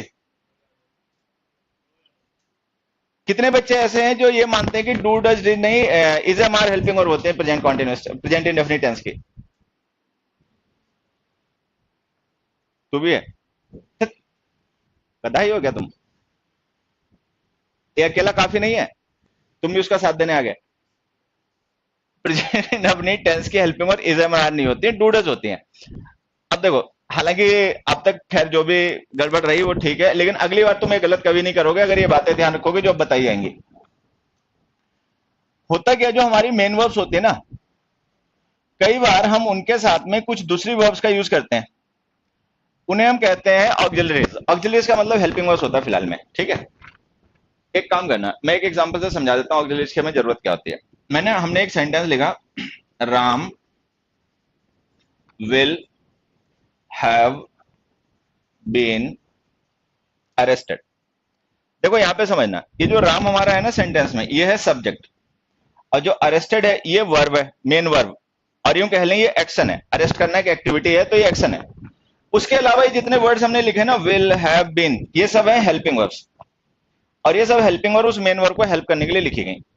अब ये हेल्पिंग वर्ब्स किस चीज में हेल्प कर रही है, जरा ये भी समझ लेना। ये जो बीन हमने लिखी है ना, बी की फॉर्म, ये उस वर्ब को पैसे बना रही है। अगर हम ये बीन ना लिखें तो सेंटेंस सही है गलत? अबे अगर हम ये बीन ना लिखें तो ये सेंटेंस सही या गलत? सही हो जाएगा। तब क्या हो जाएगा, ये जो राम है ना डूअर हो जाएगा। तब हमें ये मानना पड़ेगा कि राम जो है वो पुलिसमैन है।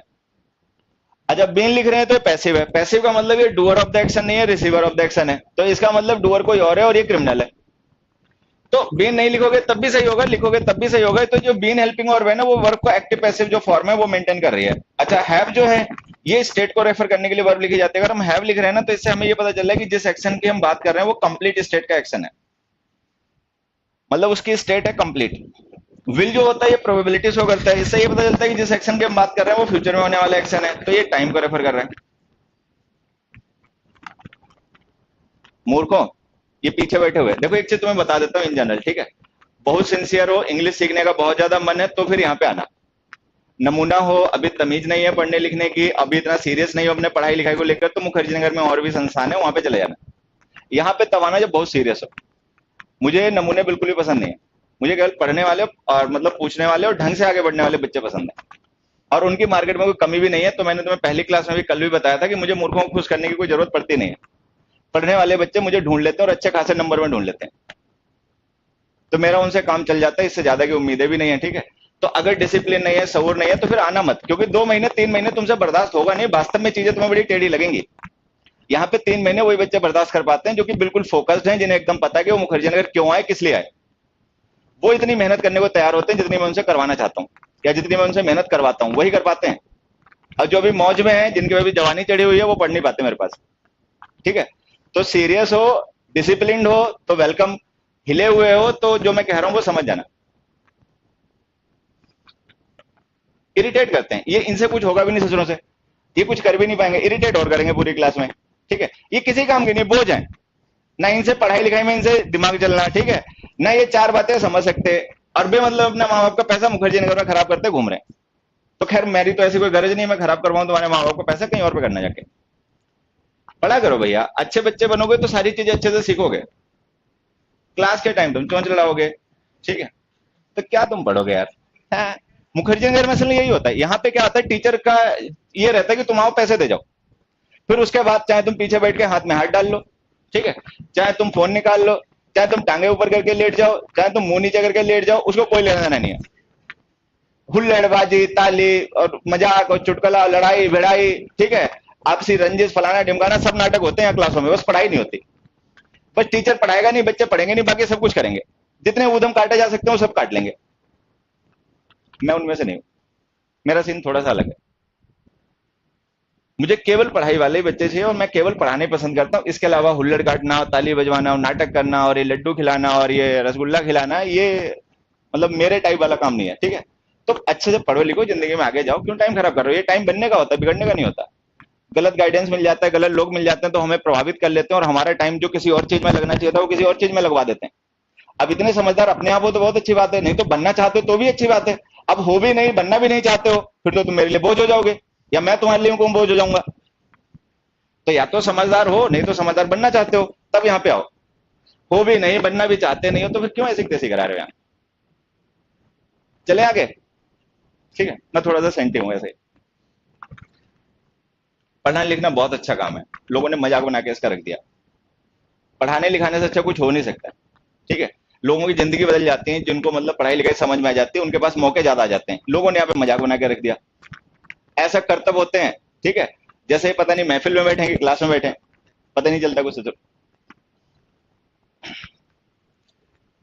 तो खैर, मैं जो कह रहा था ये था कि जो हमारी मेन वर्ब्स होती है ना, कई बार हम उनके साथ दूसरी वर्ब्स का यूज करते हैं उनके कुछ खास एट्रीब्यूट्स को एक्सप्रेस करने के लिए, और उन्हें हम कहते हैं ऑक्सिलरीज हेल्पिंग वर्ब्स। इनमें से वो हेल्पिंग वर्ब्स जिनका हम मेन वर्ब के साथ में यूज करते हैं टेंस को एक्सप्रेस करने के लिए, इन्हें हम कहते हैं प्राइमरी ऑक्सिलरीज। इंग्लिश में फिलहाल में 3 होती हैं प्राइमरी ऑक्सिलरीज, एक बी और उसकी फॉर्म्स, एक डू और उसकी फॉर्म्स, और एक हैव और उसकी फॉर्म्स। देखो, बी की form is, am are, was, were, been, being. Do की forms do, does, did. Have की फॉर्म्स हैव, हैज, हैड, ठीक है। इनको जब हम हेल्पिंग वर्ब बना के यूज करते हैं किसी वर्ब के साथ, तो हम इन्हें कहते हैं प्राइमरी ऑक्सिलरीज। इनमें से जो बी की फॉर्म्स होती हैं इनका यूज करते हैं मेन वर्ब के साथ में कॉन्टिन्यूअस टेंसेस बनाने के लिए। डू की फॉर्म्स का यूज करते हैं इंडेफिनिट टेंसेस बनाने के लिए। हैव की फॉर्म्स का यूज करते हैं परफेक्ट टेंसेस बनाने के लिए। फिर से समझ लो, प्राइमरी ऑक्सिलरीज वो हेल्पिंग वर्ब्स होती हैं जिनका यूज हम मेन वर्ब के साथ में टेंस फॉर्म करने के लिए करते हैं। 3 होती हैं, बी, डू और हैव, और इनकी फॉर्म्स। बी और बी की फॉर्म्स यूज होती है कॉन्टिन्यूअस टेंस में हेल्पिंग वर्ब के तरीके से। डू की फॉर्म्स यूज होती है इंडेफिनिट टेंस में। हैव की फॉर्म्स होती है परफेक्ट टेंस में। अब हम देख रहे हैं कि परफेक्ट कॉन्टिन्यूअस टेंस की हेल्पिंग वर्ब नहीं लिखी गई, तो वो भी समझ लेना। परफेक्ट कॉन्टिन्यूअस टेंस में हमें 2 हेल्पिंग वर्ब चाहिए होती हैं, एक बी की फॉर्म और एक हैव की फॉर्म। तो परफेक्ट कॉन्टिन्यूअस टेंस में 2 हेल्पिंग वर्ब होती है मेन वर्ब के साथ, एक परफेक्ट बनाने के लिए, कॉन्टिन्यूअस बनाने के लिए। परफेक्ट बनाने के लिए हैव की फॉर्म आ जाती है, कॉन्टिन्यूअस बनाने के लिए बी की फॉर्म बीन आ जाती है। अब अगर ये बात हमें क्लियर हो गई और समझ में आ गई, तो मुझे नहीं लगता अब कोई बच्चा इंडेफिनिट टेंस की helping verb is am are बताएगा, क्योंकि इज एम आर होती है बी की फॉर्म, बी की फॉर्म हेल्पिंग वर्ब होती है कॉन्टिन्यूअस टेंस की, वो है इंडेफिनिट टेंस। तो इंडेफिनिट टेंस में डू की फॉर्म हेल्पिंग वर्ब होती है। अब चूंकि ये प्रेजेंट का इंडेफिनिट टेंस है, तो प्रेजेंट का टेंस होने की वजह से इसमें जो हम हेल्पिंग वर्ब यूज करेंगे वो फर्स्ट फॉर्म की होंगी। डू की फर्स्ट फॉर्म होती है डू और डज, ठीक है। तो प्रेजेंट इंडेफिनिट टेंस की जो हेल्पिंग वर्ब्स होती हैं वो डू की फर्स्ट फॉर्म होती है डू या डज। डज सिंगुलर सब्जेक्ट के साथ में, बाकियों के साथ में डू, ठीक है। एक चीज यहां पे और ध्यान देना, डू, डज एंड डिड,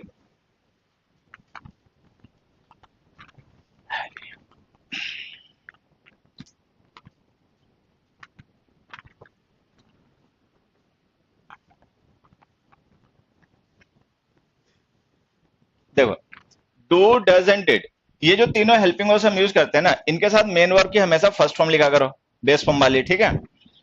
उसके बाद में इन तीनों हेल्पिंग वर्ब का यूज हम करते हैं जनरली तब जब सेंटेंस या तो हमारा नेगेटिव हो या इंटरोगेटिव हो।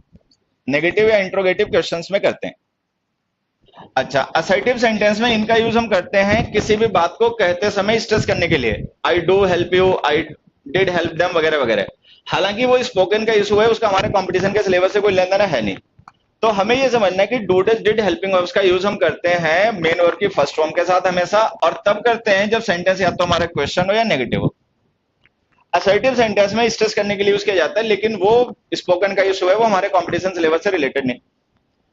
अच्छा, अब मान लो अगर हम इंट्रोगेटिव सेंटेंस लिखेंगे, नेगेटिव सेंटेंस लिखेंगे, तो हम डू डज का यूज कर लेंगे। डज यूज करेंगे सब्जेक्ट सिंगुलर होगा, और डू यूज करेंगे बाकियों के साथ। मान लो सेंटेंस हमारा ना नेगेटिव है ना इंट्रोगेटिव है, असर्टिव अफर्मेटिव है। अब क्या करोगे, डू डज तो यूज होंगे नहीं, तो हम क्या करेंगे, मेन वर्ब की फॉर्म का यूज करेंगे टेंस बनाने के लिए। कौन सी मेन वर्ब की फॉर्म? First form. अब जैसा कि हमने पढ़ा कि फर्स्ट फॉर्म दो होती है, उनमें से जो चाहे अपने यूज करो सब्जेक्ट के नंबर के अकॉर्डिंग, ठीक है। अब देखो ये जो हम इतनी मेहनत कर रहे हैं ना, एक चीज और, ये बच्चा इसको जगह, ये ब्लैक शर्ट में टी शर्ट में बैठा, एक चीज बता बेटा, ये सब हम क्यों बना रहे हैं, पूरा चार्ट वगैरह क्यों बनाया जा रहा है?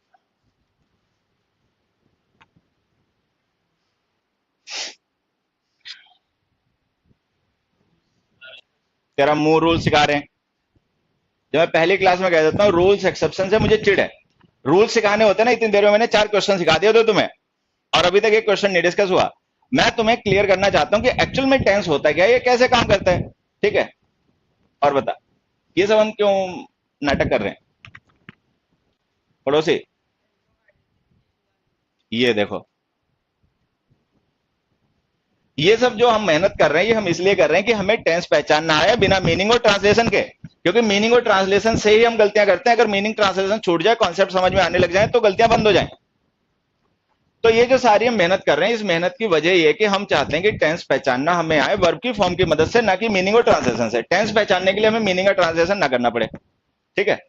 तो अब देखो हमने क्या सीखा इतनी देर में, हमने ये सीखा कि अगर किसी सेंटेंस में डू या डज लिखे हो या वर्ब की फर्स्ट फॉर्म लिखी हो तो वो प्रेजेंट इंडेफिनिट टेंस होता है। अभी छोटी सी बात हमें ध्यान रखनी है, ता है, ती है, ये सब हमें नहीं करना है, ठीक है। आगे बढ़ते हैं।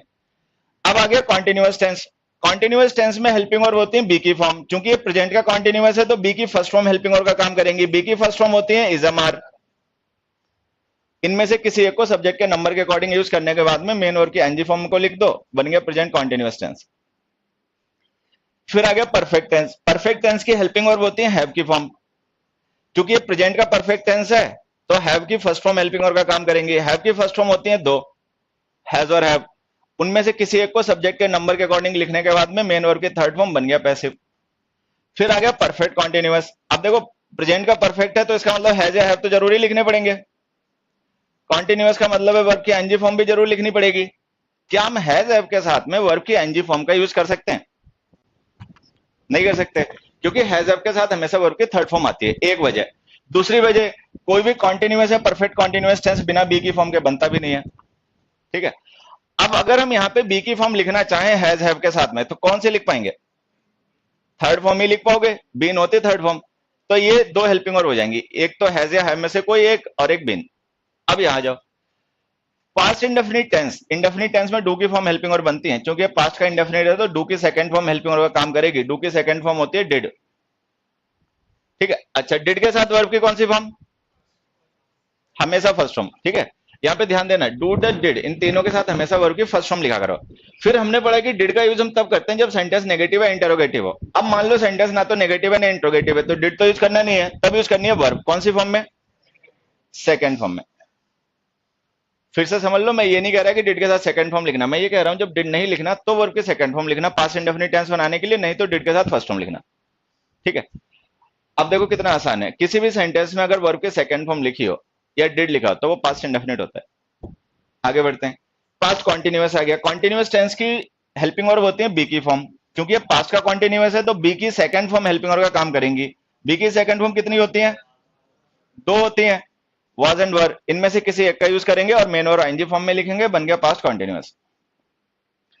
पास्ट परफेक्ट टेंस है। परफेक्ट टेंस में हैव की फॉर्म हेल्पिंग वर्ब का काम करती है। ये पास्ट का परफेक्ट टेंस है तो हैव की सेकंड फॉर्म हेल्पिंग वर्ब का काम करेगी। हैव की सेकंड फॉर्म होती है हैड, तो हैड के साथ हम मेन वर्ब की थर्ड फॉर्म लिख देंगे, बन गया पास्ट परफेक्ट।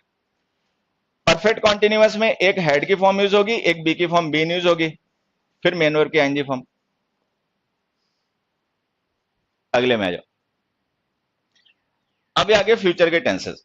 देखो फ्यूचर के जो हमारे टेंसेस होते हैं ना, वो एक प्रोबेबिलिटी होते हैं, मतलब वो सर्टेन होते नहीं है लेकिन उनके होने के चांसेस होते हैं। तो प्रोबेबिलिटी शो करने के लिए हम उनको विल और सेल मॉडल्स के साथ लिखते हैं।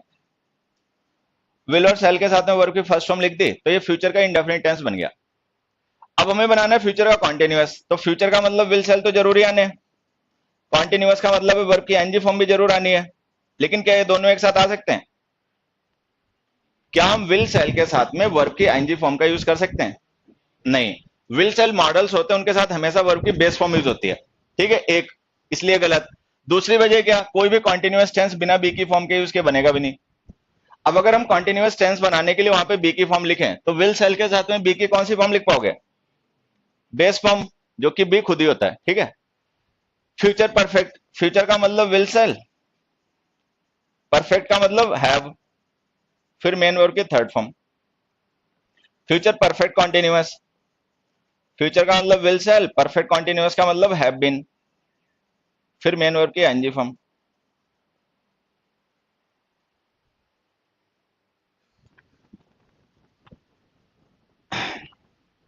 देखो धीरे धीरे आदत डालना कि टेंस पहचानने के लिए मीनिंग ट्रांसलेशन ना करना पड़े, ठीक है। टेंस पहचानने के लिए वर्ब की फॉर्म्स को ढूंढा करो, कौन सी वर्ब यूज हुई है, उसके साथ हेल्पिंग वर्ब कौन सी हुई है, अपने आप बदल जाएगा। देखो मैं वैसे तुम्हें बताता हूँ, जो सबसे मतलब कंफ्यूज करने वाले टेंसेस होते हैं ना, वो ये दोनों होते हैं, और इनको याद रखना भी सबसे आसान होता है, ठीक है। लेकिन हम चूंकि मीनिंग निकालते हैं तो इसलिए कंफ्यूज हो जाते हैं। नहीं तो यही दो टेंस हैं जिनमें बच्चे हमेशा कंफ्यूज होते हैं, प्रेजेंट इंडेफिनिट, पास्ट इंडेफिनिट। बाकियों में इज एम आर लिखे होते हैं, वो अपने आप जान जाता है, ठीक है। इस चार्ट से हमने क्या सीखा, ये भी अपना समझ लेना। हमने ये सीखा कि जो वर्ब की फर्स्ट फॉर्म होती है, ठीक है, वो यूज होती है या तो प्रेजेंट इंडेफिनिट में या फ्यूचर इंडेफिनिट में। अच्छा, फ्यूचर में विल से लिखे होते हैं, वो पता ही चल जाता है। तो इसका मतलब हमने यहां से ये सीखा कि अगर किसी सेंटेंस में वर्ब की फर्स्ट फॉर्म लिखी हो, चाहे बेस फॉर्म या सिंगुलर फॉर्म, तो वो हमेशा प्रेजेंट इंडेफिनिट का होगा, एक चीज। दूसरा हमने ये सीखा कि जो वर्ब की सेकंड फॉर्म होती है वो पास्ट इंडेफिनिट के अलावा कहीं नहीं यूज होती। तो अगर किसी भी सेंटेंस में वर्ब की सेकंड फॉर्म लिखी है तो वो पास्ट इंडेफिनिट ही होगा, ठीक है। फिर आते हैं थर्ड फॉर्म। वर्ब की थर्ड फॉर्म यूज होती है परफेक्ट टेंसेज में। अगर हैज हैव के साथ लिखोगे तो प्रेजेंट परफेक्ट, हैड के साथ लिखोगे past perfect, will have, shall have तो अपने आप ही बता देंगे फ्यूचर परफेक्ट। तो ये भी हो गया। अब बच गई वर्ब की आईएनजी फॉर्म। वर्ब की आईएनजी फॉर्म जो होती है वो कॉन्टिन्यूअस या परफेक्ट कॉन्टिन्यूअस में यूज होती है। बीन के साथ लिखोगे तो परफेक्ट कॉन्टिन्यूअस, अदरवाइज कॉन्टिन्यूअस। वो इज एम आर से बदल जाता है, कहां का कॉन्टिन्यूअस, ठीक है। तो कुल मिला के वर्ब की फॉर्म टेंस होती हैं। अब ये चार ही तो वर्ब की फॉर्म होती हैं। अगर हम इनका समझ लें कौन से टेंस में इनका यूज होता है, तो हमें टेंस पहचानने के लिए मीनिंग और ट्रांसलेशन से छुटकारा मिल जाएगा। एक दो बातें और जो मदद कर सकती हैं, डू डज किसी भी सेंटेंस में अगर हम यूज करें एज अ वर्ब या हेल्पिंग वर्ब, ठीक है, तो वो प्रेजेंट इंडेफिनिट होगा। डिड किसी भी सेकंड में लिखें, सेंटेंस में लिखें, तो वो पास्ट इंडेफिनिट होगा। अब बस ये इतनी बातें हमें ध्यान रखनी है, टेंस अपने आप सही हमेशा पहचाना जाएगा, कभी गलत नहीं होगा, ठीक है। तो टेंस पहचानने के लिए मैं फिर से बता देता हूँ, वर्ब की फॉर्म को ढूंढा करो सेंटेंस में, क्योंकि वर्ब की फॉर्म ही टेंस होती है, ठीक है। अच्छा, और बाकी जो दो चार बातें बता दी गई इनका अपना ध्यान रखना। अब हम बढ़ते हैं अपने सेकंड स्टेप पे। सेकंड स्टेप हमारा ये था कि चलो हमने टेंस तो पहचान लिया, अब ये कैसे पहचान पाएंगे कि जो टेंस यूज किया गया वो सही है गलत है, और ये कैसे जान पाएंगे कि जो गलत है उसको सही कैसे करना है। मतलब कुल मिला के हमें अब ये सीखना है कि टेंस को लेकर गलतियां कैसे होती हैं और उन गलतियों को सही कैसे किया जाता है।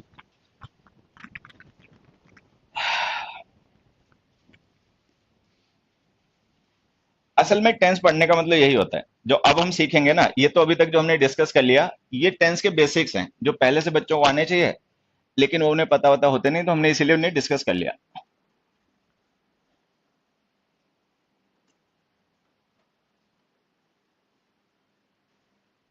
देखो एक दो और तुम्हें बातें बता देता हूँ, जो बच्चे ज्यादा जानते हैं यहाँ के बारे में, ठीक है, उन्हें पहले से पता होगा। जो नए बच्चे हैं जो ना जानते हो, मैं उन्हें बता देता हूँ। तुम में से कितनों को ऐसा लग रहा है कि मैं तेज पढ़ा रहा हूँ? अबे कितनों को ऐसा लग रहा है कि मैं तेज पढ़ा रहा हूँ? तू हाथ नीचे कर, चल। और बाकी बताओ, हाँ, लिखने का टाइम नहीं दे रहा। ये हालांकि पता नहीं बाकी बच्चे डर से नहीं हाथ उठा रहे, क्या वजह है क्या नहीं, लेकिन इससे ज्यादा है मुझे पता है। वो फोटो देख के, शक्ल देख के बदल जाता है। तुम्हें शुरू में ऐसा लगेगा ये दो तीन तीन दिन कि मैं तेज पढ़ाता हूँ, एक्चुअल में फिर उसके बाद में तुम अपने आप तेज हो जाओगे। मेरी कोशिश ये होती है कि मैं तुम्हें अपना, नहीं मजाक नहीं, मेरी कोशिश ये होती है कि मैं तुम्हें अपने जैसा बनाऊं, ना कि मैं तुम्हारे जैसा बन जाऊं। मुखर्जी नगर में होता यही है, ठीक है। टीचर होता है वो बच्चों के जैसा बन जाता है, ठीक है। बच्चा चाहता है कि सर आप ठुमका लगा दो, सर ठुमका लगा देते हैं, ठीक है। बच्चा कहता है सर शायरी मार दो, सर शायरी मार देते हैं। ऐसा नहीं है, मैं चाहूंगा कि तुम मेरे जैसे बन जाओ, तुम इंग्लिश को मेरे एंगल से देखने लग जाओ, मेरी जैसे समझ तुम्हारी हो जाए, ठीक है। तो उसके लिए ना थोड़ा सा तुम्हें अपने को डेवलप करने की जरूरत है, मुझे मत गिरा देना। या नेचुरल सा है कि तुम्हें थोड़ा तेज लगता होगा अभी, इसलिए लगता होगा बताऊं मैं, क्योंकि इससे पहले जब हम कभी इंग्लिश कहीं पे पढ़े होंगे या पढ़ाई होगी तो काफी मतलब स्लो मोशन में काम होता है इंग्लिश वाली क्लास में। टीचर आया, एक लेक्चर लिख, एक उसने सेंटेंस लिख दिया, जब टीचर लिख रहा है तो बच्चे बैठे देख रहे हैं, फिर बच्चे लिख रहे हैं बाद में तो टीचर बैठ के देख रहा है, फिर दोनों बैठ के देख रहे हैं।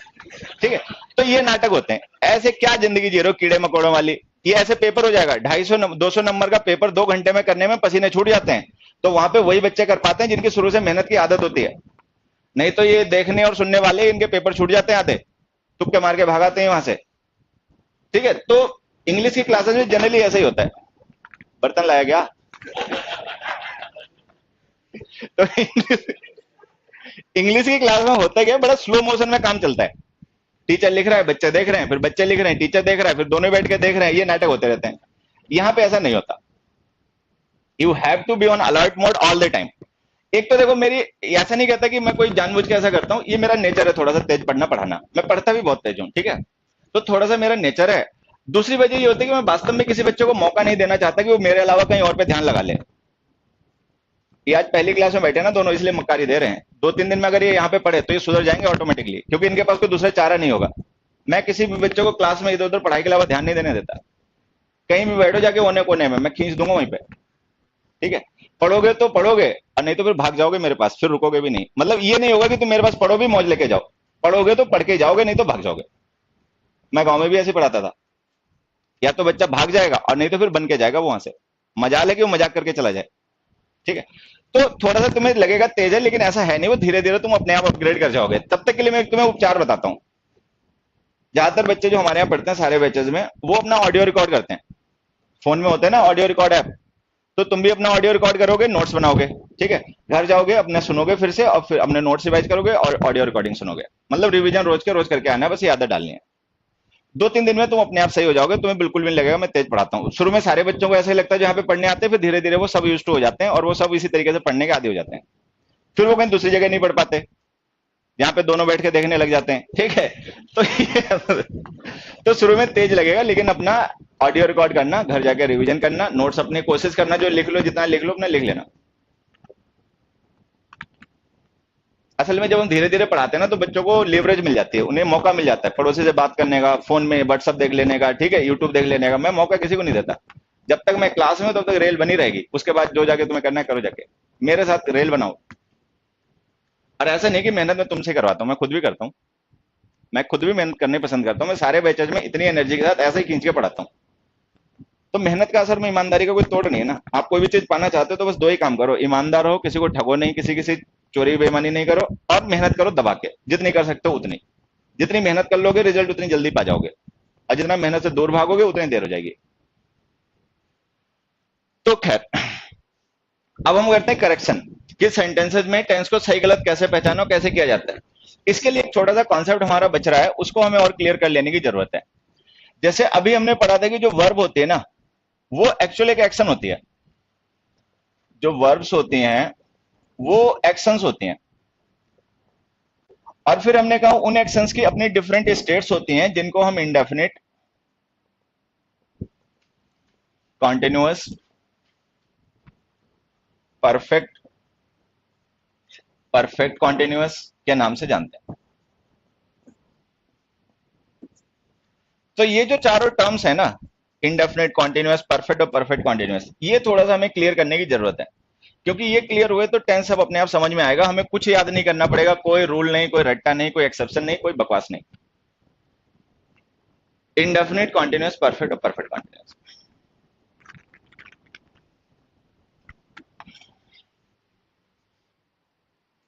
हे राम दीनदयाल, चल बता ये क्या है।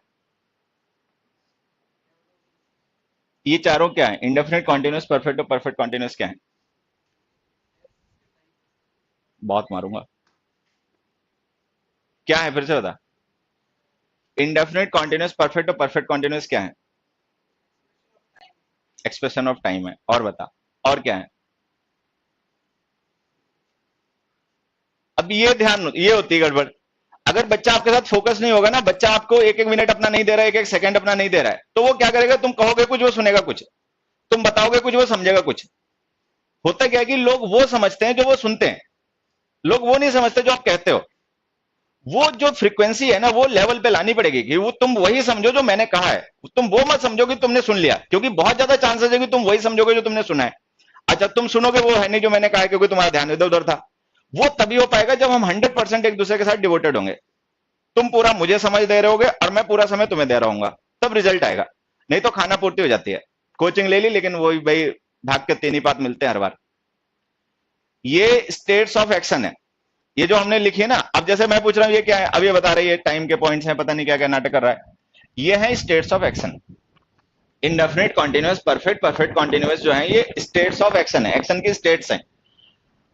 स्टेट से मतलब क्या, देखो मैं आपको समझाता हूं। जैसे हमारे आसपास वाले होने वाली जितनी भी घटनाएं होती है ना, उन घटनाओं को अगर हम देखें तो वो बेसिकली होती हैं दो टाइप की। एक कंप्लीट स्टेट के एक्शंस और एक इनकम्प्लीट स्टेट के एक्शंस। कंप्लीट स्टेट से मतलब होता है कोई एक्शन ऐसा जो किसी एक टाइम के पॉइंट पे स्टार्ट हुआ और किसी एक दूसरे टाइम के पॉइंट पे जाके खत्म हो गया। तो हमने इसे डिफाइन कर लिया कि भाई यहां शुरू हुआ और यहां खत्म हो गया, ठीक है। तो ये जो कंप्लीट स्टेट के एक्शंस होते हैं इनके लिए हम यूज करते हैं परफेक्ट टेंसेस। अच्छा कुछ एक्शन ऐसे होते हैं वो एक टाइम के पॉइंट पे स्टार्ट हो गए, किसी दूसरे टाइम के पॉइंट पे खत्म होंगे, लेकिन अभी वो उस पॉइंट पे पहुंचे नहीं है, बीच में कहीं है, आधे अधूरे। अब इस तरीके के एक्शन जो होते हैं ना ये होते हैं इनकम्प्लीट। इनके लिए हम यूज करते हैं कॉन्टिन्यूअस टेंस। फिर से समझ लो, हमारे आसपास की जितनी भी इवेंट्स होते हैं, जितने भी एक्शंस होते हैं, उनके बेसिक टाइप दो ही होते हैं, या तो कंप्लीट या इनकम्प्लीट। या तो एक पॉइंट पे स्टार्ट हुआ दूसरे पॉइंट पे खत्म हो गया, या फिर एक पॉइंट पे स्टार्ट हो गया लेकिन अभी खत्म नहीं हुआ, किसी और पॉइंट पे जाके खत्म होगा, तब तक इनकम्प्लीट है। जो इनकम्प्लीट है वो कॉन्टिन्यूअस टेंस और जो कंप्लीट है वो परफेक्ट टेंस में लिखे जाते हैं, ठीक। जैसे कि मान लो हमें मुखर्जी नगर आना था, तो हमारा आने वाला काम पूरा हो गया, वी हैव रीच्ड हियर, तो ये एक्शन डन हो गया। अब हम अपनी तैयारी कर रहे हैं, जब तक जॉब वगैरह नहीं लिख जाती, जब तक सिलेबस इनकम्प्लीट है तब तक हम तैयारी कर रहे हैं, तब तक वो एक्शन प्रोसेस में है, वी आर प्रिपेयरिंग। खाना पक रहा है तो इट इज कुकिंग, ठीक है, पक गया, इट हैज कुक्ड। तो एक्शंस को बेसिकली हम दो ही टाइप में कैटेगराइज कर देते हैं, या तो कंप्लीट या इनकम्प्लीट। लेकिन हम कई बार देखते हैं कुछ एक्शंस ऐसे होते हैं जिनका आदि अंत कुछ भी हमारे पास नहीं होता, मतलब हम ये पॉइंट उनका डिफाइन नहीं कर पाते कि वो कौन से पॉइंट पे शुरू हुए, कौन से पॉइंट पे खत्म हुए। मतलब वी कांट डिफाइन दम, हम उन्हें डिफाइन नहीं कर पाते कि कौन से पॉइंट से शुरू, कौन से पॉइंट पे खत्म। ये एक्चुअल में होते क्या, ये परमानेंट नेचर के एक्शंस होते हैं। अब देखो एक चीज समझना, ये यहां शुरू हुआ यहां खत्म हो गया, डेफिनिट। ये यहां शुरू हुआ यहां खत्म हो जाएगा, ये भी डेफिनिट। तो जो कंप्लीट और इनकम्प्लीट एक्शंस होते हैं ना, ये होते हैं डेफिनिट नेचर के। ये होते हैं डेफिनिट एक्शन जो एक पॉइंट पे शुरू हुआ दूसरे पॉइंट पे खत्म हो गया, तो हमने उसे डिफाइन कर लिया कि इतने टाइम के लिए, इतनी ड्यूरेशन के लिए, इतने इसके लिए। लेकिन कुछ एक्शंस ऐसे होते हैं जिन्हें आप डिफाइन नहीं कर सकते, वो कहां शुरू कहां खत्म, क्या ड्यूरेशन क्या पॉइंट, वो कुछ नहीं पता। जनरली ऐसे एक्शंस होते हैं या तो परमानेंट या होते हैं फ्रीक्वेंट। फ्रीक्वेंट का मतलब समझना, ये एक्शन मान लो इस पॉइंट से इस पॉइंट तक हुआ, लेकिन ये खत्म नहीं हुआ, ये सस्पेंड हो गया, और ये फिर रिपीट होगा, ठीक है, फिर खत्म नहीं होगा, फिर सस्पेंड होगा, अब फिर रिपीट होगा, फिर सस्पेंड होगा, फिर रिपीट होगा, फिर सस्पेंड होगा, फिर रिपीट होगा, मतलब एम ये चलता रहेगा। अब इस एक्शन का स्टार्टिंग पॉइंट ये है, एंड पॉइंट ये है, इसका भी स्टार्टिंग पॉइंट ये है, एंड पॉइंट ये है, तो हमने इसे डिफाइन कर लिया। लेकिन इन पॉइंट्स को हम टाइम से रिलेट करके डिफाइन नहीं कर पाएंगे कि इनका स्टार्टिंग कौन सा है, एंड कौन सा है, ठीक है। तो ये जो परमानेंट है, फ्रीक्वेंट टाइप के एक्शंस होते हैं, इन्हें हम कहते हैं इंडेफिनिट। इन्हें इंडेफिनिट कहना पड़ता है क्योंकि we can't define their beginning point और एंड पॉइंट। तो ऐसे एक्शंस जिनको हम टाइम के पॉइंट से डिफाइन नहीं कर, डिफाइन का मतलब देखो एक चीज और बताता हूं, डिफाइन का मीनिंग बता बेटा, डिफाइन वर्ब का मीनिंग बता। हाँ, दैट, डिफाइन का मीनिंग बताओ। मैं डिफाइन वर्ब का मीनिंग पूछ रहा हूं, डिफाइन वर्ब होती है ना, उसका मीनिंग बताओ।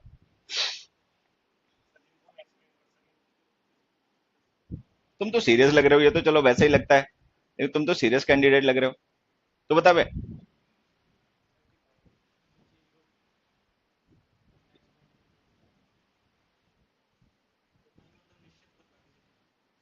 बहुत हद तक।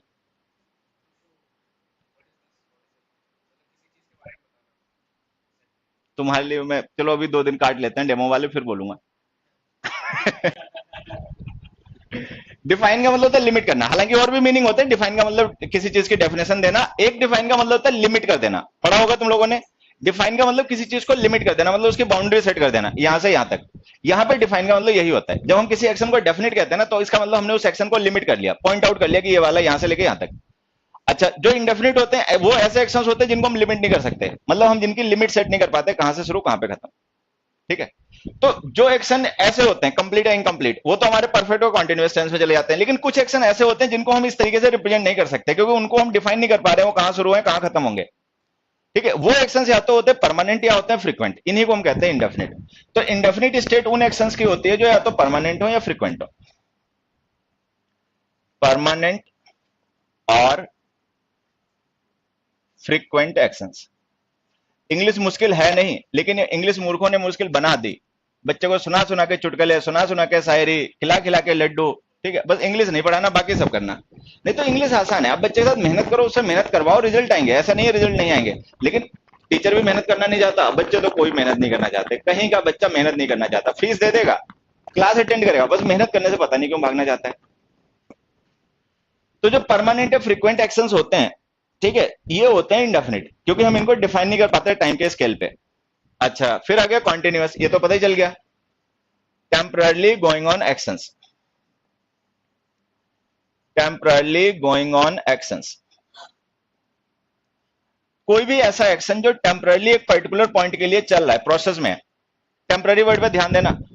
टेम्पररी का मतलब होता है जो ना हमेशा से चल रहा था ना हमेशा चलता रहेगा, मतलब वो टेम्पररी है, कहीं ना कहीं उसको खत्म जरूर होना जाके। ठीक है, देखो वैसे तो बहुत से एक्शंस होते हैं जो हर समय प्रोसेस में रहते हैं, जैसे रिवर्स का फ्लो करना है, सन का साइन करना है, अर्थ का रोटेट करना है। ठीक है, तो ये ऐसे एक्शंस हैं जो हर समय प्रोसेस में, लेकिन ये टेम्पररी है या परमानेंट? ये परमानेंट है। क्योंकि वो परमानेंट है तो हम उनको इंडेफिनिट टेंस में ले जाएंगे। तो कॉन्टिन्यूअस टेंस जो हम यूज करते हैं ना, वो ध्यान देना उन्हीं एक्शंस के लिए यूज होता है जो टेम्पररी हो, मतलब टेम्पररी होना उनकी पहली कंडीशन है। ठीक है, उसके बाद आ गया परफेक्ट टेंस, कंप्लीट और डन एक्शंस।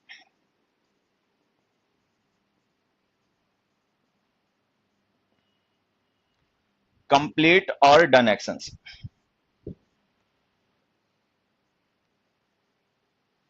कोई भी ऐसा एक्शन जो कंप्लीट हो गया है या कंप्लीट कर दिया गया है, वो होता है परफेक्ट स्टेट का, उसके लिए हम परफेक्ट टेंसेस यूज करते हैं। अब आ गया परफेक्ट कॉन्टिन्यूअस। अच्छा, परफेक्ट कॉन्टिन्यूअस में ना थोड़ा सा ध्यान देना, ये होता क्या है, जो परफेक्ट कॉन्टिन्यूअस स्टेट होती है ना एक्शन की, ये डुअल स्टेट होती है। मतलब परफेक्ट कॉन्टिन्यूअस टेंस में जो हम एक्शन लिखते हैं, वो एक्शन डुअल स्टेट का होता है। डुअल स्टेट क्या होती है मैं अभी क्लियर कर दूंगा, लेकिन एक बार हम पहले से लिख लेते हैं। Actions going on from some point और ड्यूरेशन ऑफ टाइम। सीजल प्री की अभी कट ऑफ आई, तुम लोगों को पता चला? हाँ, सीपीओ की, हाँ सीपीओ की कितनी आई पता है? 140। कितनी है? 300, 100, 140, 140 है।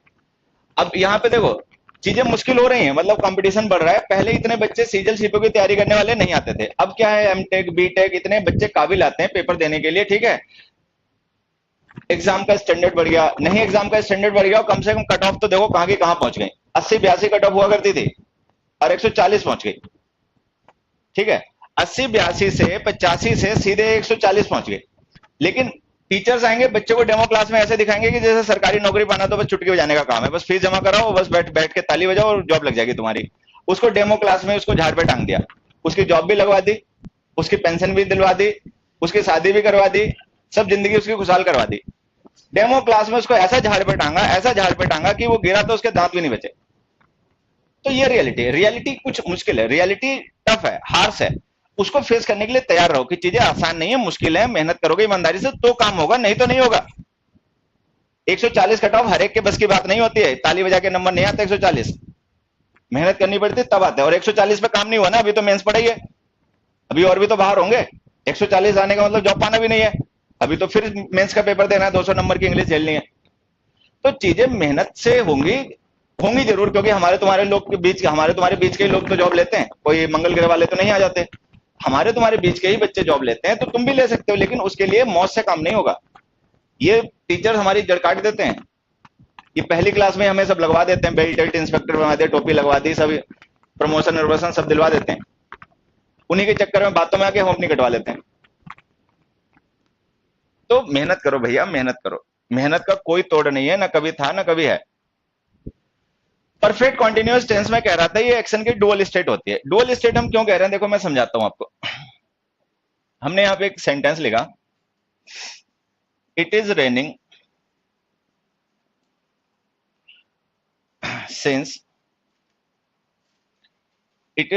Since 9 AM। They motivation, they motivation, motivation की पिचकारी ऐसे ही भर दी उसके, वो गुब्बारा बन गया, जमीन पे उसके पैर ही नहीं पड़े, एग्जाम वाले दिन हवा निकल गई सारी। तो ये होता है, it is raining since 9 AM। मैं तो डिमोटिवेट करने वाला आदमी हूँ, ठीक है, मैं तो उल्टा पढ़ाने वाला हूँ। मैं तो ऐसा हूँ कि जो झाड़ पे टंगा होगा उसको नीचे और गिराऊंगा पहले, फिर बाद में पढ़ाऊंगा। झाड़ पे टंगे हुए को मैं पढ़ाता भी नहीं, मैं पहले जमीन पे गिराऊंगा, पहले जमीन पे पैर लगाओ, ये देखो सच्चाई क्या है, फिर उसके बाद तैयारी करो। झाड़ पे टंगे तैयारी करोगे तुम्हें पता नहीं चल पाएगा कि क्या कहानी होती है। It is raining since 9 AM। अब देखो, अभी हम यहाँ पे एक छोटी सी बात डिस्कस कर रहे थे कि जो हम टाइम होता है ना, उसको हम फिजिकल वर्ल्ड में या फिजिकल क्वांटिटीज में जो उसकी टाइम की हम क्वांटिटी मानते हैं वो ड्यूरेशन या पॉइंट होती है। मतलब फिजिकल वर्ल्ड में हम टाइम को एक्सप्रेस करते हैं दो तरीके से, एक तो पॉइंट्स में या ड्यूरेशन में। ठीक है, जैसे अभी हमने लिखा था 2 PM is a point and 2 hours is a duration. तो जब हम टाइम को एक्सप्रेस करते हैं तो टाइम को एक्सप्रेस करने के दो तरीके, या तो पॉइंट या ड्यूरेशन। या तो पॉइंट में एक्सप्रेस करोगे आप टाइम को, या ड्यूरेशन में एक्सप्रेस करोगे। एक छोटी सी चीज और हमें समझनी है, ये तो हो गई टाइम के एक्सप्रेशन की बात कि टाइम को एक्सप्रेस हम करते हैं दो तरीके से। एक छोटी सी चीज और समझना कि टाइम के बारे में जब हम किसी सेंटेंस में रेफरेंस लिखते हैं, टाइम का रेफरेंस, तो वो भी दो ही होते हैं। टाइम के सेंटेंस में रेफरेंसेस जो होते हैं ना, वो भी दो होते हैं। एक वो टाइम जब वो काम हुआ, मतलब जो एक्शन से रिलेटेड टाइम है वो, और एक वो टाइम जब उस एक्शन के बारे में किसी को बताया जा रहा। थोड़ा सा ट्रिकी लगेगा लेकिन वो समझ में आ जाएगा, और समझ में लाना पड़ेगा अगर इंग्लिश समझनी और टेंस समझना है तो जब हम किसी सेंटेंस में टाइम के बारे में कोई रेफरेंस देते हैं ना, क्योंकि हम वर्ब की फॉर्म टाइम के अकॉर्डिंग यूज करते हैं, तो कौन सा टाइम है उसको रेफर भी करना पड़ेगा। तो टाइम के रेफरेंसेस होते हैं दो, एक वो टाइम जब वो काम हुआ, टाइम ऑफ रिलेशन, एक वो टाइम जब उसके बारे में किसी को बताया जा रहा है, टाइम ऑफ रिपोर्टिंग। इसको ऐसे समझना, अगर मैं यहाँ पे ये स्टडी लिख दूं तो ये टाइम पास्ट है या फ्यूचर? ऑब्वियस बात है पास्ट ही है। टुमारो लिख दूं तो फ्यूचर है। वेंसडे लिख दूं तो, अच्छा वेंसडे लिख दूं तो कुछ भी हो सकता है। वेंसडे तो लास्ट वीक में भी आया था, नेक्स्ट वीक में आएगा, आज भी है भाई, आज भी वेंसडे है, पिछले हफ्ते में भी वेंसडे था, कल है, कल है, अच्छा हाँ चलो कल है वेंसडे, ठीक है, कई बार टसन में ऐसे गड़बड़ हो जाती है। तो कल है वेंसडे, नेक्स्ट वीक आएगा वेंसडे, फिर उसके नेक्स्ट वीक आएगा वेंसडे, उससे पिछले हफ्ते था वेंसडे। तो वेंसडे को आप क्या कहोगे, प्रेजेंट, पास्ट या फ्यूचर? कुछ नहीं, कुछ नहीं कह सकते, कुछ नहीं कह सकते इसे। एक चीज और देखना, यस्टरडे पास्ट है, डन। टुमारो फ्यूचर है, ये भी डन। लेकिन इसको क्या कहोगे, कैसे पता चलेगा? तो इसके लिए हमें एक दूसरा रेफरेंस देना पड़ेगा, तब हम जान पाएंगे पास्ट है, प्रेजेंट है, फ्यूचर है। मैं एक बड़े सिंपल एग्जांपल से बात समझा देता हूं। एक चीज बताओ, ये जो 2019 है क्या है, प्रेजेंट, पास्ट है, फ्यूचर? हाँ, ये पता है प्रेजेंट हम क्यों कह रहे हैं? ये हम प्रेजेंट इसलिए कह रहे हैं क्योंकि आज हम बात 2019 में कर रहे हैं, इसीलिए कह रहे हो ना। अगर मान लो ये बात मैंने तुमसे 2018 में पूछी होती तब भी तुम क्या प्रेजेंट कहते? तब तो फ्यूचर कहते। अच्छा, अगर नेक्स्ट ईयर में यही बात मैं तुमसे पूछूं तब भी क्या इसे प्रेजेंट कहोगे? बात समझ में आई? तो अगर हम इसको 2020 से रिलेट करें तो ये पास्ट है, 2019 से रिलेट करें तो ये प्रेजेंट है, 2018 से रिलेट करें तो फ्यूचर है। तो कहने का मतलब जो 2019 है ना, वो प्रेजेंट, पास्ट, फ्यूचर कुछ भी हो सकता है, वो डिपेंड करता है उसके बारे में बात कहां से हो रही है। यस्टरडे हमेशा पास्ट है, टुमारो हमेशा फ्यूचर है, नेक्स्ट ईयर हमेशा फ्यूचर है, लास्ट ईयर हमेशा पास्ट है। लेकिन 2019 कुछ नहीं है, अब फिर सब कुछ है। अब ये डिपेंड करेगा इस बात पे कि तुम इसकी बात कहां से कर रहे हो। 2019 को अगर 2018 में रिलेट करोगे तो फिर ये माना जाएगा फ्यूचर, 2019 में रेफर करोगे तो प्रेजेंट, और 2020 में तो पास्ट। एक चीज देखो, 1947 जो है वो हमारे लिए पास्ट है ना, क्योंकि हम 2019 में है। भगत सिंह जी के लिए फ्यूचर है वो, उनके लिए आजादी मिलना फ्यूचर इवेंट है, हमारे लिए पास्ट इवेंट है। तो अब हम कहते हैं कि 1947 प्रेजेंट है या पास्ट है या फ्यूचर है, तो वो तीनों ही है या कुछ नहीं है, वो डिपेंड करता है कि जो उसके बारे में बात कर रहा है वो कहां पर है, वो उस पॉइंट से पहले है, उस पॉइंट पे है, उसके आगे। तो जब भी हम किसी एक्शन के बारे में ये पता लगाना चाहते हैं वो एक्शन प्रेजेंट का है, पास्ट का है, फ्यूचर का, तो हमें टाइम के रेफरेंस लिखने पड़ते हैं। कुछ तो टाइम के रेफरेंस होते हैं क्लियर कट, उनके लिए हमें कोई दूसरे रेफरेंस की जरूरत नहीं पड़ती, लेकिन कुछ ऐसे होते हैं भैया वो रिलेट करके पता चल पाते हैं कि पास्ट है, प्रेजेंट है, फ्यूचर है। पास्ट, प्रेजेंट और फ्यूचर जो टर्म है वो रिलेटिव टर्म है। 2019 प्रेजेंट भी है, पास्ट भी है, फ्यूचर भी है, वो डिपेंड करता है कि तुम उसकी बात कहां से कर रहे हो। ठीक है, अब उस एग्जांपल पे आओ। जैसे हमने लिखा it is raining since 9 AM। अब तुम में से ज्यादातर बच्चे बात जानते होंगे कि जो 9 AM है, ठीक है, वो टाइम का एक पॉइंट है, और उसके साथ जो हमने प्रीपोजिशन लिखी ना वो सिंस है। सिंस टाइम के उन पॉइंट्स को रेफर करते हैं जहां से कोई एक्शन स्टार्ट हुआ है, तो सभी जानते होंगे सिंस का यूज करते हैं हम टाइम के उस पॉइंट को रेफर करने के लिए जहां से कोई एक्शन स्टार्ट हुआ। अगर ये एक्शन 9 AM स्टार्ट हुआ तो फिर ये हुआ कितने बजे तक, एक पॉइंट वो भी तो होगा, बताओ जरा कौन सा होगा। अगर हम कहते हैं it is raining since 9 AM कि सुबह 9 बजे से बारिश हो रही है, तो ये तो हमें पता चल गया बारिश कब शुरू हुई, लेकिन हुई कब तक बारिश ये कैसे पता चलेगा? टिल नाउ, टिल नाउ, जिस समय हम बात कर रहे हैं उसी समय तक, रिपोर्टिंग का टाइम तक। मान लो ये बात हम कर रहे हैं लगभग 5 बजे, तो ये मान के चलो 9 बजे से लेकर जिस समय हम बात कर रहे हैं इस टाइम तक।